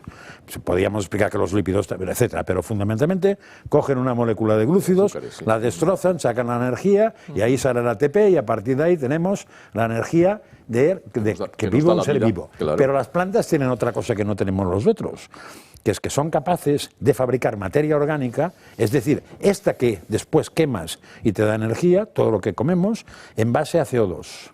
Porque cogen el CO2 y este CO2 lo pasan a materia orgánica. Entonces, yo lo que he preguntado siempre, porque claro, eso es evidente, o sea, si nos sobra CO2, pon una planta. Don José Antonio, bienvenido otra vez. Hola. Te ponemos en directo. Acaba sí. José María Franca. No, que si nos sobra CO2 aquí dentro, ponle plantas. Y si quieres hay mucho más CO2 aquí dentro que ahí fuera, claro, ya lo sabemos por nosotros, porque lo hemos exhalado. Y si quieres combatir que haya mucho CO2 en el mundo, pues mira, tu contribución a la ecología sana, pues planta un arbolito, chico, o planta 2 o planta 3. Pero yo lo que no encontraba, y lo he preguntado a gente, es, claro, como sé que respiran también, y por tanto también se cargan el oxígeno, ¿cuál era el balance? Y entonces me aseguras tú, Alex, que el balance es positivo y él también, y me interesa mucho porque lo he buscado, también es que lo he buscado Don José Antonio, el balance es positivo, negativo, entre las vacas, los hombres, las plantas. La prueba es que seguimos respirando y cada vez mejor. Es que hay muchas digamos, sumideros de CO2 con los que los modelos no cuentan. Por ejemplo, en los últimos años se está hablando mucho de los océanos verdes. ¿Qué son los océanos verdes? Desde el espacio estamos viendo numerosas manchas verdes en mitad de los océanos que corresponden a una explosión de vida fitoplanctónica, es decir, de animales unicelulares, algas, que generan, que se han creado gracias al CO2 que absorben y que generan oxígeno.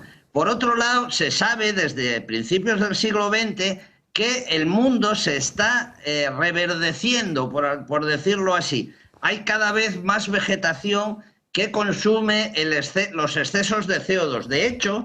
De hecho, la subida del CO2, de las partes por millón, lleva una línea continua, no se ha acelerado, a pesar de que nosotros cada vez emitimos más CO2. Una demostración palpable de que estas cosas son así es que en nuestros invernaderos que producen esos grandes pimientos o esos grandes tomates que nos comemos todos los días, se inyecta CO2 para forzar a las plantas a crecer. Todo esto es sabido por todo el mundo. Si tú plantas un tomate en tu casa, y yo lo hago habitualmente, te salen unos tomates de tamaño pequeño. No te salen esos grandes tomates que luego tú vas a la frutería a comprar. Y eso es debido a que en nuestros invernaderos se inyecta CO2 para que las plantas, digamos, tengan más materia prima para crear los frutos que nos comemos. Me decías que te hablara del GEMPE, de las materias primas críticas. No sé si es el momento o... No, José Antonio, no, porque acabas de introducir un tema estratégico en este programa a la hora que es, y es que has hablado de tomates. No, has hablado de tomates. Has hablado de tomates. Los tomates, y entonces, claro, sí. Yo soy navarro, José Antonio. Y una debilidad de Julio, los tomates. El tema de conversación no es el cambio climático, sino qué vamos a cenar. Sí. ¿Vale? Hombre, yo entonces, soy asturiano. Dicho eso, tenemos una serie de amigos restaurantes en esta casa que, bueno, pues que desde hace años colaboramos mutuamente. Y yo quiero hacerles hoy una especial dedicatoria, hablando unos segundos de ellos. Así que si mis compañeros quieren y tienen a mano, digamos, imágenes de esos restaurantes, yo os voy comentando por qué creo que tenéis que ir a comer o a cenar allí. Porque... A ver. ¿Perdona, qué? Que a ver.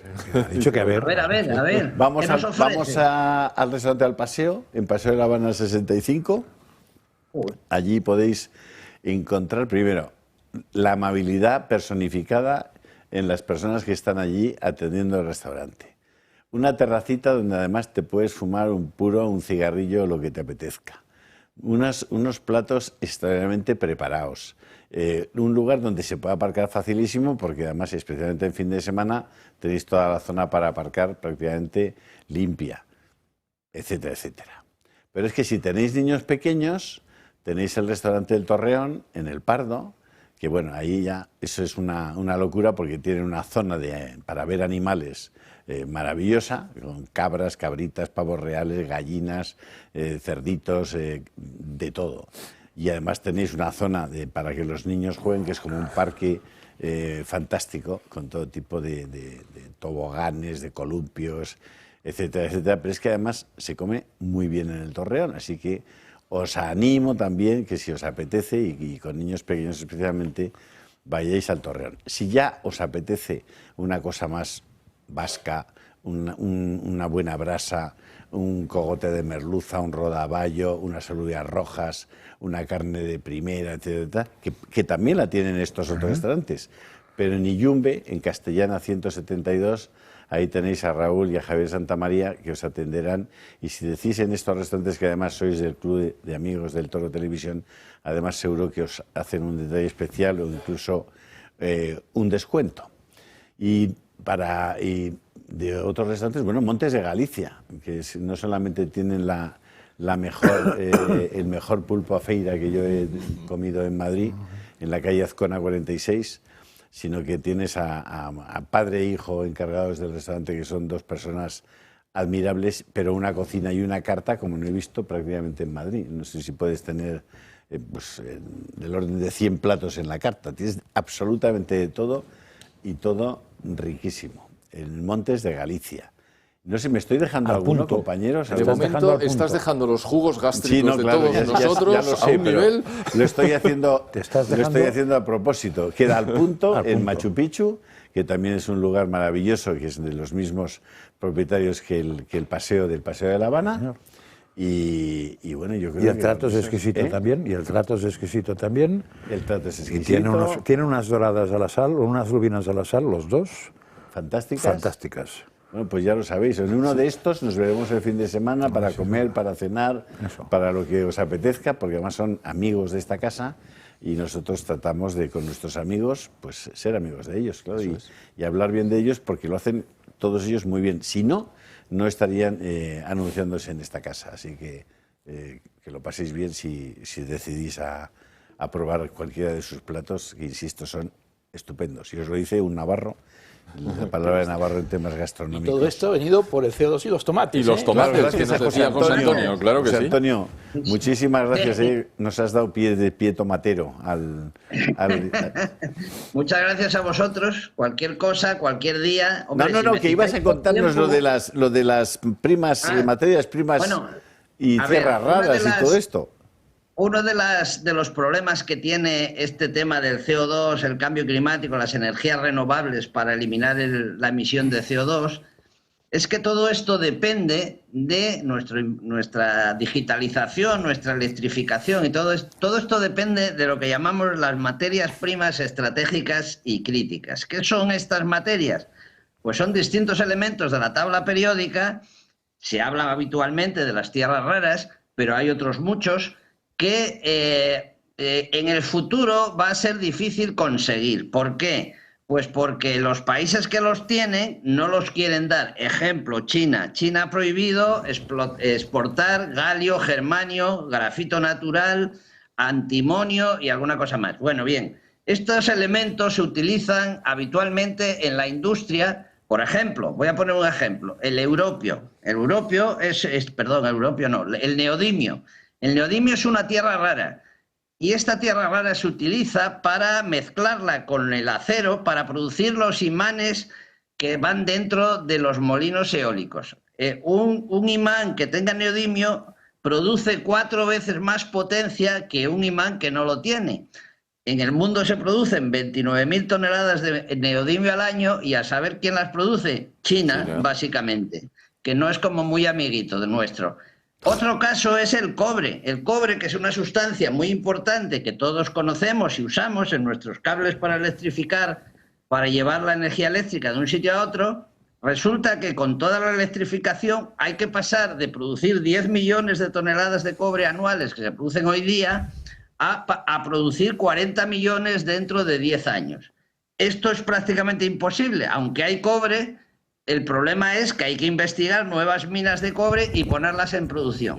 Y la Unión Europea, que tiene este concepto ambientalista de la vida, se empieza a dar cuenta de que va a tener que poner en producción minería en su suelo para poder afrontar el hecho de que no vamos a ser capaces de disponer de estos elementos. Y por esa razón, pues tenemos problemas con el cobalto, con el litio, con un montón de sustancias. Y, por ejemplo, ya hay guerra en el Congo por el cobalto, hay problemas con el litio de Argentina y Chile, que ya se lo están quedando los chinos. En fin, el mundo se está moviendo a este tipo de materias estratégicas y nuestro grupo lo que intenta es convencer a la administración de que en España somos una potencia en muchas de estas sustancias, que no explotamos por nuestra conciencia ambientalista, ecológica, fanática, llegando a la conclusión de que los ecologistas tienen un problema, y es que piden una cosa, dejar de emitir CO2, y no quieren su contraria, que es poner minería en nuestro país, que nos daría grandes posibilidades de empleo, de industria, etcétera, etcétera, etcétera. Por eso hemos creado este grupo, que yo dirijo la parte científica, por decirlo así. Muy bien. Pues ya nos hemos enterado un poco. Que vaya ¿no? bien el grupo, porque falta nos hace, porque nos están dejando sin capacidad de reacción. Para mí no es que sean tierras raras. Cuando he oído lo de neodimio, son tierras rarísimas. Sí. Bueno, pues si te hablo del iterbio o del disprosio... Bueno, pero vamos a ver, esos son ¿por qué nos hemos enterado ahora de que existían esas tierras? Pues mira, porque por ejemplo, tu teléfono lleva 30 miligramos de oro, aparte de llevar galio, germanio, y por ejemplo, en España hay una mina, que es la mina de Salave. No es una mina, es un afloramiento de roca que tiene oro, 8 gramos por tonelada, el mayor de Europa, y que llevamos 20 años intentando poner en explotación. Pero aparte del oro, 30 miligramos en tu teléfono, tienes también galio, germanio, y tienes una cosa que nadie conoce, que es el indio. El indio es un elemento químico que, puesto en el silicio de tu pantallita, es el que hace posible que cuando tocas el teléfono cambie y haga lo que tú quieras. El indio. Hacer el indio. En España lo hay. Fíjate. Fíjate, tú ¿Y cuando dónde tocas el teléfono hay con el indio? dedo, cuando tocas el teléfono con el dedo, tu calor del dedo excita los átomos de indio de la zona donde has tocado, y eso genera una orden que el teléfono cumple. Bueno, pues hay escasez de indio en el mundo, y en España lo hay. ¿Tenemos indio en España? Sí, ya ves. Sí. No se puede pero explotar porque somos... No se puede explotar... La política energética del gobierno que tenemos impide explotar muchos de nuestros recursos. El que tenemos no o el podemos anterior investigar también. petróleo. No podemos investigar petróleo, lo prohíbe la ley. En España somos el único país del mundo que no podemos ir a ver nuestro saldo en el banco.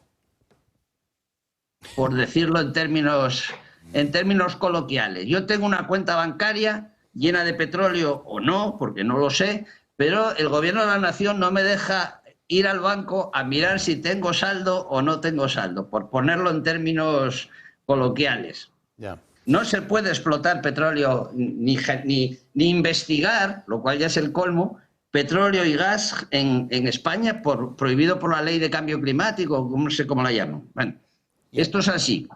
Y además somos el único país del mundo, corrígeme, profesor, si me equivoco, que tiene 7 centrales nucleares en activo con orden de cierre. Pues sí, esto es muy divertido. Hay un plano por ahí, hay 450. La central de Almaraz es una de las más novedosas y tecnológicamente más avanzadas del mundo, no lo digo yo. Hay una organización mundial de las centrales nucleares que está entre las 10 primeras del mundo, y la vamos a cerrar, o quieren cerrarla. Nuestras 7 centrales producen el 20% de nuestra energía todos los días, es la base del sistema, y sin embargo el gobierno de la nación la quiere cerrar cuando todo el mundo está hablando de abrir centrales nucleares. Además hay una cosa que hay que decir, que hoy día hay lo que se llama los SMR, los Small Modular Reactors, que son pequeñitos, cada uno de los cuales puede generar 300 megavatios de potencia, y se están empezando a instalar en muchas partes del mundo. En España se podrían instalar inmediatamente, en 2 o 3 años, 10 o 12, y tendríamos un incremento de nuestra potencia nuclear. Toda esta tecnología está siendo frenada por el gobierno de la nación. Por condiciones puramente ideológicas, que no tienen nada que ver con la tecnología. La tecnología, como dije al principio, no tiene ideología. Es una cosa maravillosa esto que pasa en el país. Que curiosamente, Teresa Rivera es la promotora, la muñidora de esta política antinuclear para cerrar todas las centrales que tenemos aquí, como ya hicieron países como Alemania, que ahora pasa frío y se pegó un tiro en el pie, y ha sido llegar de comisaria a Europa y abrazar la energía nuclear, o sea, una conversión tremenda. No, simplemente está a las órdenes. Abrazarla para otros países, no para aquí. Claro, sí, eso es lo triste, ¿eh? O sea, la ha abrazado porque le han dicho o abrazas esto o no eres comisaria, pero la ha abrazado no se sabe para quién, porque aquí no. Porque además Europa, recordemos, dictaminó hace 2 años, creo que fue, que el gas y la nuclear eran energías verdes renovables. Sabes muy bien por qué. Porque había una necesidad absoluta de disponer de ese tipo de energía. Y entonces cambian el orden ideológico porque se adecúa a los intereses concretos en momentos de peligro. Lo pintaron de color Alemania verde, no lo ha hecho como tal y se está hundiendo en la miseria y destrozando sectores enteros, básicamente, iba a decir únicamente, pero no, básicamente por la política energética enloquecida del gobierno alemán. De Merkel, ¿eh? Sí. De Merkel en origen, pero bueno, de Habeck en este momento. Después, pero de Merkel en origen. Es decir, bueno, los alemanes, el alemán y un tiro de piel en cierto sentido, fueron... Alemania, Alemania, decía yo, ha cometido 2 errores gravísimos. Uno fue depender excesivamente del gas ruso hasta la época de la guerra de Ucrania. Otra fue deshacerse de sus centrales nucleares a partir del accidente de Fukushima, que dicho sea de paso, el accidente de Fukushima no fue un accidente nuclear, fue por otras razones, porque la ola se llevó las cables que permitían mantener el bombeo de agua, etcétera, etcétera. O sea, no fue un accidente nuclear en principio. Fue un tsunami. Sí, fue al deshacerse de esa fuente de energía y depender excesivamente del gas ruso, hoy día se ve obligada a quemar carbón como si no hubiera mañana. Claro. Como si no hubiera mañana. Ese carbón que demonizaban de la manera que lo hacían, y además el peor carbón posible, que es el lignito, que es lo que tienen. Pues son lignitos, sí. Y además eso nos tiene que hacer pensar, porque en este país ha habido un escándalo energético mayúsculo, porque nos hemos dedicado a derribar por orden del gobierno de la nación todas las centrales térmicas, que mira tú si no se podían haber metido en una empresa de activos ociosos, por si acaso en algún momento en los próximos 15 años es necesario volver a quemar carbón en algún momento por un exceso de demanda, gracias a que nuestra economía va muy bien. Entonces, nos hemos cargado todas las centrales de carbón por el sistema de derribarlas, no de paralizarlas y mantenerlas ahí con unas pocas horas para mantenimiento, sino simplemente hemos hecho tabla rasa, de una manera que a cualquiera que sepa algo de energía le resulta, un escándalo. Es un escándalo que no ha salido en la prensa, evidentemente, pero es un escándalo monumental. Por eso hay libros que se llaman Crimen de Estado. Claro. Que por cierto, hay varios espectadores que nos vuelven a pedir la portada de tu libro. La apariencia, yo tengo aquí una fotografía. Ya van a... Ah, mírala, ahí está. Crimen de Estado, aquelarre, eso es. José Ramón Ferrandis, ahí lo tenéis y pues vale la pena, ¿no? Vale yo la quisiera pena preguntarte, José Ramón... Perdona, José Antonio, ¿y tu libro?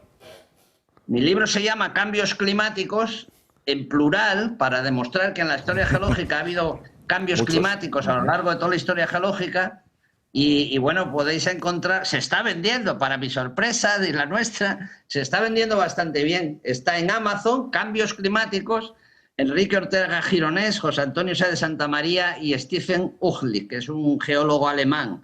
Y lo estamos vendiendo bastante. La verdad es que estamos encantados porque nuestra primera idea, evidentemente, no es económica, sino de difusión de la realidad del planeta, de la realidad de la historia geológica y de toda la tontería esta asociada al CO2 y tal. Ahí veréis todos los gráficos. Están, bueno, yo creo que está muy documentado, aunque es cierto que probablemente hagamos una segunda edición ampliada. Alex, ¿qué querías? Yo quería preguntar tanto al profesor Sáenz de Santamaría como a José Ramón si cuando presentaron el libro, si es que tuvieron oportunidad de presentar el libro en la prensa, yo con el mío de la pandemia me boicotearon, ¿te acuerdas cuando lo hablamos en tu blog? Boicotearon en la presentación a la prensa del libro, que fue el primero de los 3 que se habló de la pandemia en el año 2021, pero vosotros, yo tengo constancia, por ejemplo, que Javier del Valle, cuando escribió Premonición, que habla de esto mismo, fue boicoteado para que no saliera a los medios, ¿no? ¿Vosotros habéis sufrido esa presión, tanto cambios climáticos como crimen de Estado, para que no se hablara de este libro? José Antonio, tú que estás lejos, responde primero. Bueno, mira, nosotros hemos hecho un montón de presentaciones, tanto en Madrid como en Asturias, donde yo vivo, en Valencia, donde vive Enrique, etcétera, etcétera, con gran éxito de crítica y público, la verdad. Debo decir, mayoritarias. Nosotros solo hemos tenido un caso de renuncia, porque la primera vez que íbamos a presentar el libro lo íbamos a hacer en la Facultad de Geología de la Universidad de Madrid, en la Complutense.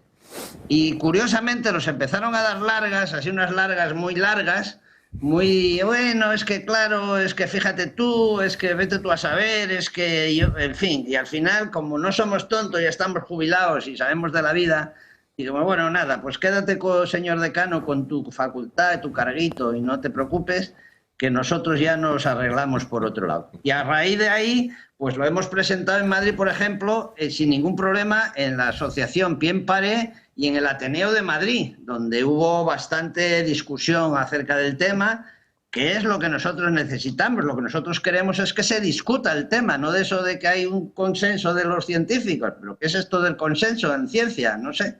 Y no hemos tenido más problema que ese. Y bueno, algún artículo ha sido censurado en algún sitio, pero bueno, la verdad es que nosotros conseguimos difusión. En la medida nos cuesta nuestro trabajo, pero sí hay gente dispuesta al menos a escuchar, con lo cual ya, y mucha gente escucha y cambia viendo los gráficos. Es que los gráficos son definitivos, es decir, no necesitamos más, y solo hay que verse los gráficos. Entonces, José Antonio, si solo necesitamos los gráficos, ¿por qué sigue habiendo tantos medios de comunicación y tantos pseudo-científicos? No lo sé. Yo lo que puedo decir es que a mí me han recibido con los brazos abiertos en el Objetive, por ejemplo, se lo agradezco mucho a Carmen Obregón, que fue la que se puso en contacto conmigo, y en el Debate, que también hemos podido hablar, hemos podido mandar artículos. Enrique escribió uno sobre la dana, con esto que ya os he contado de que las danas se producen en época fría, al menos mayoritariamente, hasta el momento. Y entonces, bueno, la verdad es que en ese sentido, la prensa, digamos, con apertura de miras, no digo libre ni tal, simplemente con apertura de miras, es capaz de dejarnos hablar. ¿Y los colegas qué pasa con ellos? Bueno, los geólogos mayoritariamente, aunque nadie dice nada porque están todos trabajando, nosotros ya estamos jubilados, no dependemos de nadie, mayoritariamente están de acuerdo porque conocen la historia geológica, conocen los muchos cambios climáticos que ha habido a lo largo de la historia, no entienden el por qué la temperatura buena era la que había al final de la edad de hielo, etcétera, etcétera, etcétera. Y entonces mayoritariamente están así, aunque las instituciones oficiales pues no dicen ni mu. Por ejemplo, el Colegio de Geólogos de España no dice nada, pero hay que decir que todos los geólogos están en la dirección, la mayor parte son funcionarios del Estado, con lo cual pues intentan navegar un poco, no pueden decirnos que no, pero tampoco, o sea, ni quito ni pongo rey, pero ayuda a mi señor, no sé si me explico. Quieren comer. Claro. Pero, claro, sí, pero es que, a propósito de comer, lamento deciros que he tenido alguna pequeña bronca porque no he reparado en Juan Sánchez Jurado, que es el propietario de la cabaña de Ardoz en Torrejón, un sitio fantástico, también para ir con toda la familia, con los niños. Es un sitio delicioso en Torrejón de Ardoz, que os recomiendo. Y también a Javier Martín Sierra, recordar que con cierto sentido está en Mazarrón y lo veis abundantemente, y es un restaurante para chuparse los dedos ahí al lado de la playita en Mazarrón, así que tanto a Juan como a Javier os envío un abrazo enorme y bueno, este ha sido el estrambote de la poesía anterior. El lapsus. José Antonio, de verdad, muchísimas gracias. Ojalá podamos hacer una presentación conjunta de vuestros 3 libros. Cuando queráis. En un auditorio multitudinario donde podamos conectar. Si me llamas con la gente. tiempo, yo voy a Madrid, ¿eh? Yo voy sí. a Madrid habitualmente. Tengo unos hijos ahí y unos nietos. ¿Sabes y cojo el AVE, porque ahora tenemos AVE y tardamos 3 horas. ¿Sabes que en Asturias es uno de los lugares donde más se ve esta televisión? Sí, lo sé. Ya a partir de que me dijo Ferrandis que quería tal, empecé a investigar y sí es cierto que hay aquí gente. También hay muy buenos restaurantes, ¿eh? Seguro, segurísimo. Saludos al dueño de Bocamar, por cierto. y a Casa Arturo. Que por cierto, y la corte del Rey Pelayo, que es el cachopo número 1 de España. Bueno, tenéis unos restaurantes maravillosos y, por cierto, los tomates, ya que se habla de tomates, en Casa Arturo a partir del mes de julio te flipas, José Antonio. Sí. Tanto en Oviedo como en Gijón. Los produzco. Te puedo invitar a mi casa, porque yo tengo una casa en el occidente de Asturias, los produzco y son ecológicos, sostenibles, eso sí, de kilómetro 120, porque está a 120 kilómetros de Oviedo. Muchísimas gracias, de verdad, y aprovecho para decir que me presta mucho estar en Asturias. Vale, me parece muy bien, que no hay sitio mejor, somos el paraíso natural y además con el cambio climático, el venidor del siglo XXII. Muy bien. José Antonio, muchísimas gracias, un abrazo enorme y hasta muy pronto, si Dios quiere. Adiós. Venga, un abrazo. Gracias, adiós. Vamos, si les parece, a publicidad y entramos ya en la última, en la recta final de este, para mí, espero que para ustedes también, delicioso programa. Prueba de que me estoy haciendo francamente mayor es que me he dejado a casa Rafa. Me he dejado a casa Rafa, la marisquería, una de las mejores, si no la mejor marisquería de Madrid, además con Miguel Ángel y con Rafa, que son primos y que llevan adelante un restaurante que tiene, no sé, creo que más, o 100 años, o por ahí, con una larguísima tradición familiar en la calle Narváez 67. Y bueno, y Casa Rafa, que os puedo decir, si vais, pues es la mejor ensaladilla rusa, ensaladilla rusa. Y trajiste un día. Sin contar otras muchas cosas, pero Casa Rafa os lo recomiendo vivísimamente. Bueno, después de comer en alguno de esos restaurantes tenemos que tomarnos la glucosa. Pues por desgracia hay muchas personas que se tienen que tomar la glucosa antes y después. Millones en España, millones en España, sí. Y fijaos que les va a sonar muy cercano estos 3 aparatitos, que son 3 aparatos. Uno es para pincharte y sacar una gota de sangre. Otros son unas tiritas que se colocan en un glucómetro y coges la gota de sangre y la pones ahí. ¿Qué tiene esto?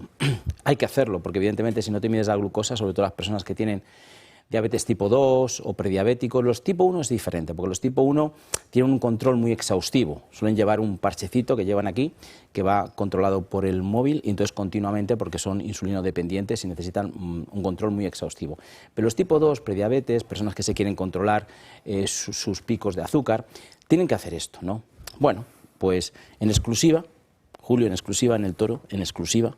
Porque no existe alguna música. Hay que poner música, porque es que no existe a nivel mundial, lo digo en serio, no existe a nivel mundial.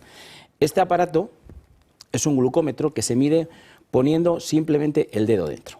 El dedo corazón lo ponemos dentro. Entonces, el mismo sistema que el de la oxígeno. Efectivamente, del oxígeno, lo que ocurre, a ver, primero tengo que decir que esto es un estudio que se ha hecho en el Hospital Virgen del Rocío de Sevilla por el doctor Antonio Pupo y todo su equipo, con ingenieros, y que han conseguido tener este aparato para que una persona que se tiene que medir la glucosa se coloque el aparato, le da el botón, tiene una aplicación que va en el móvil, donde automáticamente por wifi va a darte los datos y vas a saber el nivel de glucosa que tienes, sin tenerte que pinchar, solamente poner el dedo. Fijaos qué cambio, porque las personas que se tienen que pinchar que lo tienen que hacer, porque si no mides la glucosa en la sangre cuando tú tienes una diabetes o eres prediabético, tienes un problema. Porque la diabetes, si se controla, no hay problema ninguno, pero si no la controlas, corazón, riñón, retinopatías, neuropatías, o sea, un montón de problemas. Entonces, con esto vamos a poderlo controlar fácilmente, en cualquier lugar, sin tener toda esta parafernalia que hacer y además sin dolor. Porque al final duele. En las manos, en los dedos, tenemos la mayor parte de nuestra sensibilidad. Entonces esto duele y luego se va creando callo. Pero es que no es un pinchazo, son 3-4 al día y luego un mes, otro mes, otro mes, otro mes. Porque una vez que tú tienes que controlarlo. Con lo cual os digo de verdad, yo estoy encantado porque llevábamos tiempo buscándolo, ellos estaban estudiando, lo han tenido que hacer a 6.000 personas que se han hecho una analítica, que al salir han probado hasta que lo han calibrado bien y ahora ya podemos decir que con este estudio de investigación tenemos el glucómetro sin dolor y sin pinchazos. Maravilla. Y además tenemos un programa nuevo en esta casa. Sí, efectivamente. Pues efectivamente aprovecha, aprofita. Aprovecho, que te tengo que dar las gracias a ti por haber confiado en mí en el programa. Se llama Historia de nuestros médicos, que mañana lo vais a poder ver a las 9:30 de la noche y luego se repite después de la misa. Sábado por la noche, 9:30. Y luego repetimos después de la misa el domingo. Mañana tenemos al doctor Galo, es un médico militar que ha operado como 30.000 rodillas y que nos va a contar cosas muy interesantes, así que os invito a que veáis el programa y yo estoy encantado y yo creo que los espectadores también, porque ya nos han llegado de otros médicos que les ha gustado mucho. Es un momento que tratamos con el médico, un momento... Un especial agradecimiento, ¿no? A personas que al final vocacionalmente han dedicado sus vidas a los demás. Fíjate, Julio, que tú a veces pones la tele, no esta tele, pones las teles, y te encuentras a una Belén Esteban, a un politiquillo de turno que están contándonos cosas que nos tienen ellos que contar, qué han hecho ellos en la vida. ¿Tienen vocación? ¿Tienen trabajo? ¿Tienen esfuerzo? ¿Tienen dedicación? ¿Qué tienen en la vida? ¿Quién nos puede enseñar cosas que realmente, por su forma de ser, en primer lugar, por su vocación, por su dedicación, por su entrega, por su... Pues los médicos, y ahí los entrevistamos para que veamos su vida, porque yo creo que si somos capaces de transmitir algo de lo que ellos nos dicen a la sociedad, pues hacemos algo muy bien. Adolfo, muchísimas gracias. Muchas gracias. Un buen fin de semana. Aprovecha para ir a uno de esos restaurantes que hemos... Sí, por supuesto. Oye, Casa Rafa vivo cerquita ahí, me encanta, Casa Rafa me encanta. Voy a decir una cosa, Julio, ese teléfono tienes que llamarlo lo antes posible porque hay petición, etcétera, etcétera. Sabéis que ahora esto está a tope, así que llamad, o vais a tener, si al ser espectadores del Toro, pues ya sabéis que lo vais a tener 900, lo antes posible. 973-0101, es muy sencillito. 73-0101. Sí. Pues ya lo sabéis. Y con eso podemos estar controladitos. Muy controlados. Muy bien, muchas gracias. Gracias a ti, Julio. Gracias a todos vosotros. Vamos allá a la última parte del programa, en la que me gustaría que fuerais estableciendo algunas conclusiones, pero sobre todo que enviarais el mensaje, el que creéis que si tuvierais la oportunidad de dirigiros, y la tenéis aquí, a la sociedad española, o al menos una parte de ella, que está normalmente bastante perpleja de ver que personas que aparentemente tienen mucho prestigio, que son personas relevantes, que ocupan puestos en entidades, por ejemplo, en universidades de primera, en instituciones públicas de cierto relieve, y que están todo el día, que no quitan la boca del cambio climático, desde la Corona hasta la última institución de una comunidad autónoma, que dedican además cientos de millones a esos estudios, a esas investigaciones, a esa divulgación.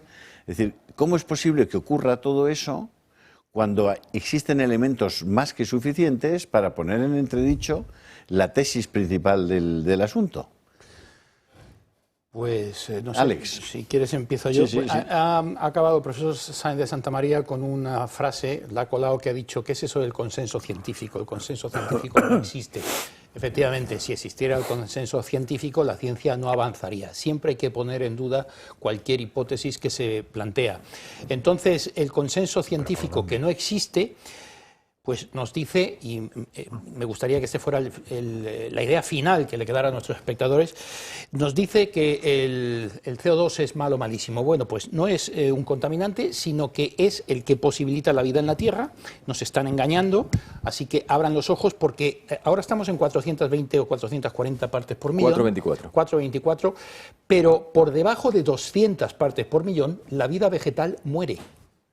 Estamos en la época geológica de menos CO2 de la historia del planeta. O sea, en déficit de CO2. Y esto, claro, no se lo van a decir en ningún telediario, en ninguna tertulia, en ningún medio generalista. Estamos en déficit de CO2. Es que esa es la gran mentira. Pero si estamos pagando a precio de oro los derechos de emisión, ¿pero cómo es posible? Pues y queremos destruir el CO2 de la atmósfera, socapa de que él es el culpable de un calentamiento que ahora quieren llamar cambio climático, porque hay periodos en los que el calentamiento no se produce, precisamente porque no depende del CO2. Es decir, perdón, te he interrumpido. Sigue. Bueno, simplemente quería acabar esta idea final que me gustaría que quedara en nuestros espectadores de que, además, la mentira es añadida a otras mentiras como que el CO2 produce la temperatura, cuando es justamente al revés. Está demostrado por estudios geológicos que se están a base de estudiar, entre otras cosas, esos cilindros que se extraen del hielo prehistórico en la Antártida, ¿verdad?, donde hay un espesor. Por cierto, estamos ahora en verano austral. Y hay temperaturas ahora mismo en el continente antártico de casi 40 grados bajo cero, en pleno verano, que no será en invierno. O sea, no hay ninguna parte del continente antártico ahora mismo que esté sobre cero, ninguna. Y estamos en verano. O sea, para que vean del tamaño que es la mentira. Bueno, pues este CO2 va producido por la temperatura. O sea, sube la temperatura y, ojo, lo que les voy a decir, esto es ciencia. 800 años después sube el CO2. O sea, la curva de CO2 viene producida por la elevación de temperatura, no al revés. Y eso históricamente es así, está demostrado porque en el análisis de los cilindros que se han extraído de las capas de hielo prehistóricas es donde, analizando los isótopos de determinados elementos químicos, se dan perfecta cuenta de que el orden de factores es ese y no el otro. Pero además la tercera mentira, y esto me gustaría que quedara bien. Hablabas tú, Julio, de que las universidades pontifican sobre todo este tema. Bueno, todas estas universidades y todos estos científicos que tienen que comer haciendo estudios, evidentemente, y cobrarlos, se basan en lo que yo mencioné al principio de este programa, en una curva, en una gráfica que en inglés se conoce como el jockey stick. Es la curva del palo de hockey. El palo de hockey. Publicó por primera vez un científico americano, el doctor Michael Mann, y este doctor lo que hizo, contraviniendo a todos los geólogos de la Tierra, lo que hizo fue borrar el pico del óptimo climático medieval. Lo borró. Para que el palo de hockey fuera recto y no hasta tuviera que las llegara variaciones. A la revolución industrial y poder justificar que subía la temperatura merced a los combustibles del carbón quemado por el ser humano. Entonces, ¿qué es lo que hizo? Borró de la gráfica el pico del óptimo climático medieval, que ha habido varios picos, el romano, el medieval, etcétera, etcétera. Y entonces, todas las universidades se apoyaron y se siguen apoyando hoy, a sabiendas de que el gráfico es falso, en el famoso palo de hockey. Este señor Michael Mann, y esto no lo dice ningún telediario, perdió un juicio en Canadá ante la Corte Suprema de Canadá, y la Corte Suprema, a instancias de otro científico, el profesor Tim Ball de la Universidad de Winnipeg en Canadá, que le acusó de fraude a Michael Mann, y esta Corte le conminó al doctor Mann a exponer públicamente su estudio, en qué se basaba. Los datos básicos los del datos estudio. básicos de la curva del palo de hockey, y el doctor Mann dijo que no los iba a enseñar porque tenían copyright. Y no los iban, y perdió el juicio, pagó las costas y todo. Y el estudio se sabe que es falso porque utilizó unos proxies, que son variables unas indirectas. variables de unos árboles que no valen para eso, de dos coníferas americanas que no valen para eso. Por eso no lo quiso enseñar. Si quieres me engancho aquí porque es muy interesante lo que ha dicho. Eso se llama dendroclimatología, es decir, el análisis de los anillos de los árboles, inferir indirectamente las variables proxy o indirectas cuál era el clima en aquel momento. Eso, como referencia genérica, puede estar más o menos bien. Pero claro, primero, los árboles eran solamente en las rocosas, en las montañas rocosas de los Estados Unidos. Segundo, no tuvo en cuenta la higrometría en absoluto, los cambios en cuanto a las diferencias de determinados árboles en distintas zonas.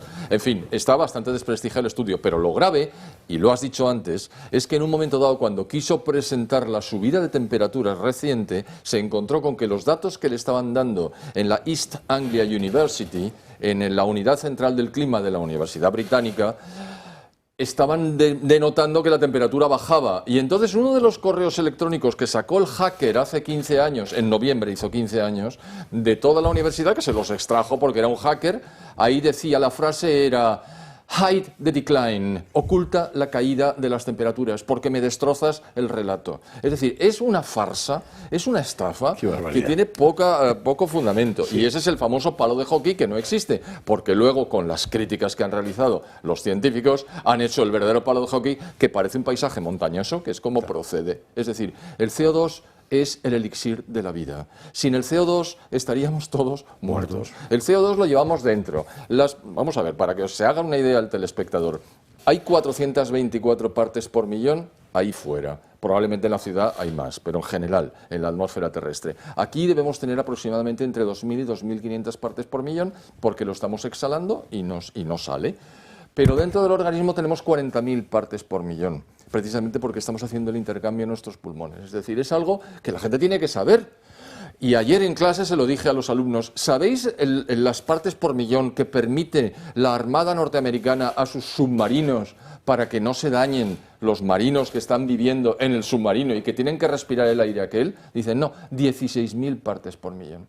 Es decir, no es un contaminante, no es un veneno, es el elixir de la vida. Todo esto es una farsa. Farsa orientada a destruir las economías occidentales, que son las que emiten CO2. Y me dirán, ¿y las orientales no emiten? Sí, pero a ellos no les exigen nada. A los chinos y a los indios no les obligan a hacer nada. Entonces los chinos están construyendo 2 centrales eléctricas de carbón a la semana y se ríen de nosotros en chino, eso sí. Hay que saber chino para entender la risa de los chinos. Y entonces dicen, joder, pero estos occidentales, pues encantados, nos compran los coches eléctricos, nos compran los paneles solares y nos compran los generadores de energía eólica. ¿Y aquí qué hacen nuestros líderes? Tocar el tambor. Y mientras tanto se hunde la Gran Bretaña, que no es de la UE, pero es europea, se hunde Alemania, España ha presentado unos datos magníficos en cuanto al PIB, vamos a ver a medio plazo cómo está la cosa, y los demás países estamos todos lampando. Es decir, la Unión Europea se hunde por razones, digamos, técnicas derivadas de razones ideológicas. Tú encareces la energía, tú te cargas un país. Pero hay una cosa importante, y es que el CO2 es el que se puede grabar, que no produce ningún calor. Sin embargo, el vapor de agua, que es el que produce el calor, ese no se puede grabar. Grabar con V, que quede claro, porque eso no se nota. Claro, grabar con V. Entonces, claro, como ahí no hay negocio... Pero vamos a ver, poneros por favor en el pellejo, en la piel de los que están escuchando esto. Deben estar diciendo, a ver, le estamos sacudiendo el cerebro, porque claro, lo que está recibiendo sistemáticamente, diariamente, cada minuto, es un mensaje contrario exactamente a lo que estáis diciendo. A favor del... El contrario. Claro, bien. Tú repites 1000 veces una mentira y se convierte en una Pero vosotros sois solo 2 o somos 4, bien. Y ellos son cientos y además muy bien untados. Pero somos muy pesados, ¿eh? Vale, pero ¿cómo es posible, cómo es explicable que Europa haya procedido a su propio suicidio? O sea, ¿cómo es posible que Alemania... Que, oye, que tenía una excesiva dependencia del gas ruso, cierto.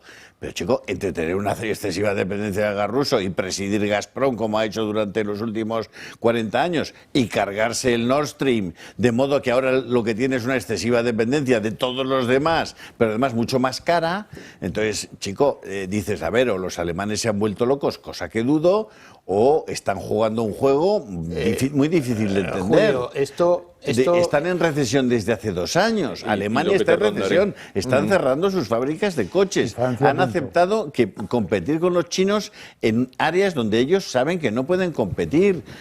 Bueno, lo de los coches... Por eso la gente está votando a partidos que no están dentro del consenso. Pero ¿cómo alguien, un alemán, en su sano juicio, puede actuar de esa manera? Es para mí, es completamente incomprensible. ¿Te suenan 2 nombres? A ver. Goebbels y Münzenberg. Goebbels. ¿Sabes de dónde eran? De Alemania.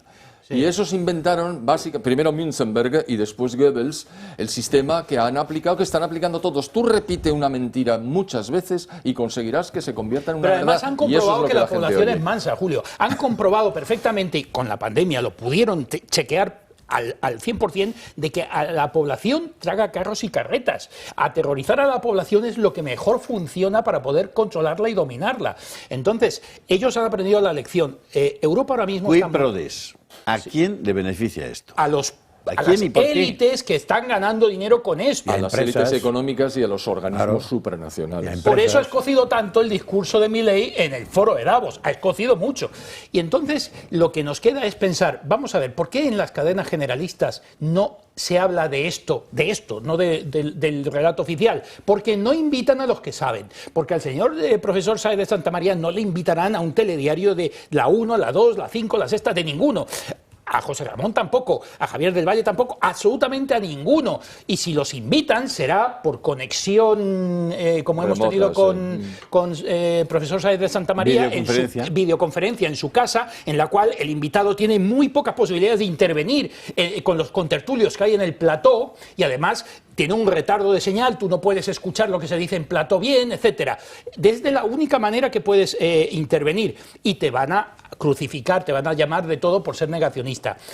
Europa está muerta ahora mismo. Para lo único que sirve Europa es para regular las cosas, los inventos y las creaciones de otros países que no son europeos. Para lo único que se queda Europa es para esto, en concreto a España, para ponerle palos en las ruedas y elaborar unas legislaciones que son contrarias al desarrollo del mundo rural, del sector primario, y lo que urge ya es que alguien vaya pensando en cómo hacer un Spexit en el cual no salgamos perdiendo económicamente, porque Europa va a acabar con el sector primario español y con la soberanía energética, alimentaria y sanitaria. Y a Dios gracias que la OMS... primero un Sánchez. Sí, claro, evidentemente. Primero un... Si no te importa. Sí, pero... Es que con Sánchez...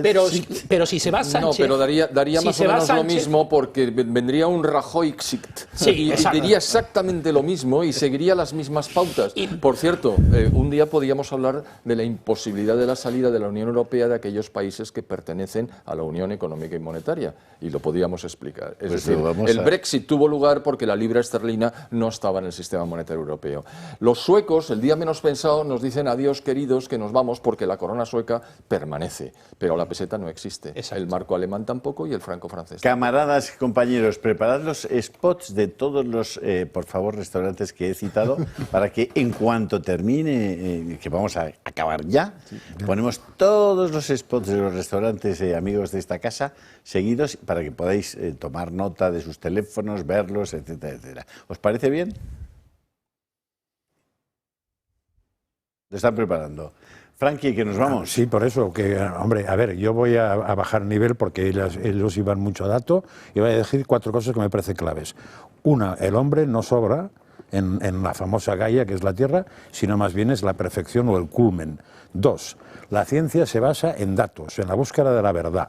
No tiene nada que ver con la ideología ni con la política. 3, no todos los científicos son de ciencia. ¿Por qué? Porque hay financiación pública, porque si ahora estás en una universidad y pretendes publicar un artículo sobre no sé qué, si no pones cambio climático no te lo va a financiar ni su padre, con lo cual no tienes ningún futuro. Y 4, lo que es muy importante, creo yo, son 2 principios. 1, el que ensucia, que limpie. De la misma manera que uno va, que el perrito por la calle hace, pues que limpie. La empresa absolutamente igual. Y eso podemos estar todos de acuerdo. Y 2, una frase muy tuya, hay que prever y proveer. Al revés, hay que prever y proveer, está bien. Prever que si se estudia, porque hay científicos que saben y estudian, y realmente el mar fuera a subir 3 centímetros, ponga un muro, puñeta. Frankie, profesor Ferrandis. Encantado. Don Alex Lahaine, de verdad, no sabéis el profundo gozo que produce escuchar opiniones libres y tan formadas y tan informadas. Y muchas gracias por venir a esta casa y os esperamos muy pronto. Vamos a organizar algo todavía más potente. Muchísimas gracias. Muchísimas gracias, Julio. Gracias de verdad. Pues a ustedes, gracias también por estar ahí, pues sin ustedes, que estuviéramos nosotros aquí, tampoco tendría sentido. Así que buen fin de semana y hasta muy pronto. Y les dejo con todos esos sitios maravillosos que a esta hora se van a poner, en fin, nerviosos. Es lo que toca. Hasta ahora. A las 2.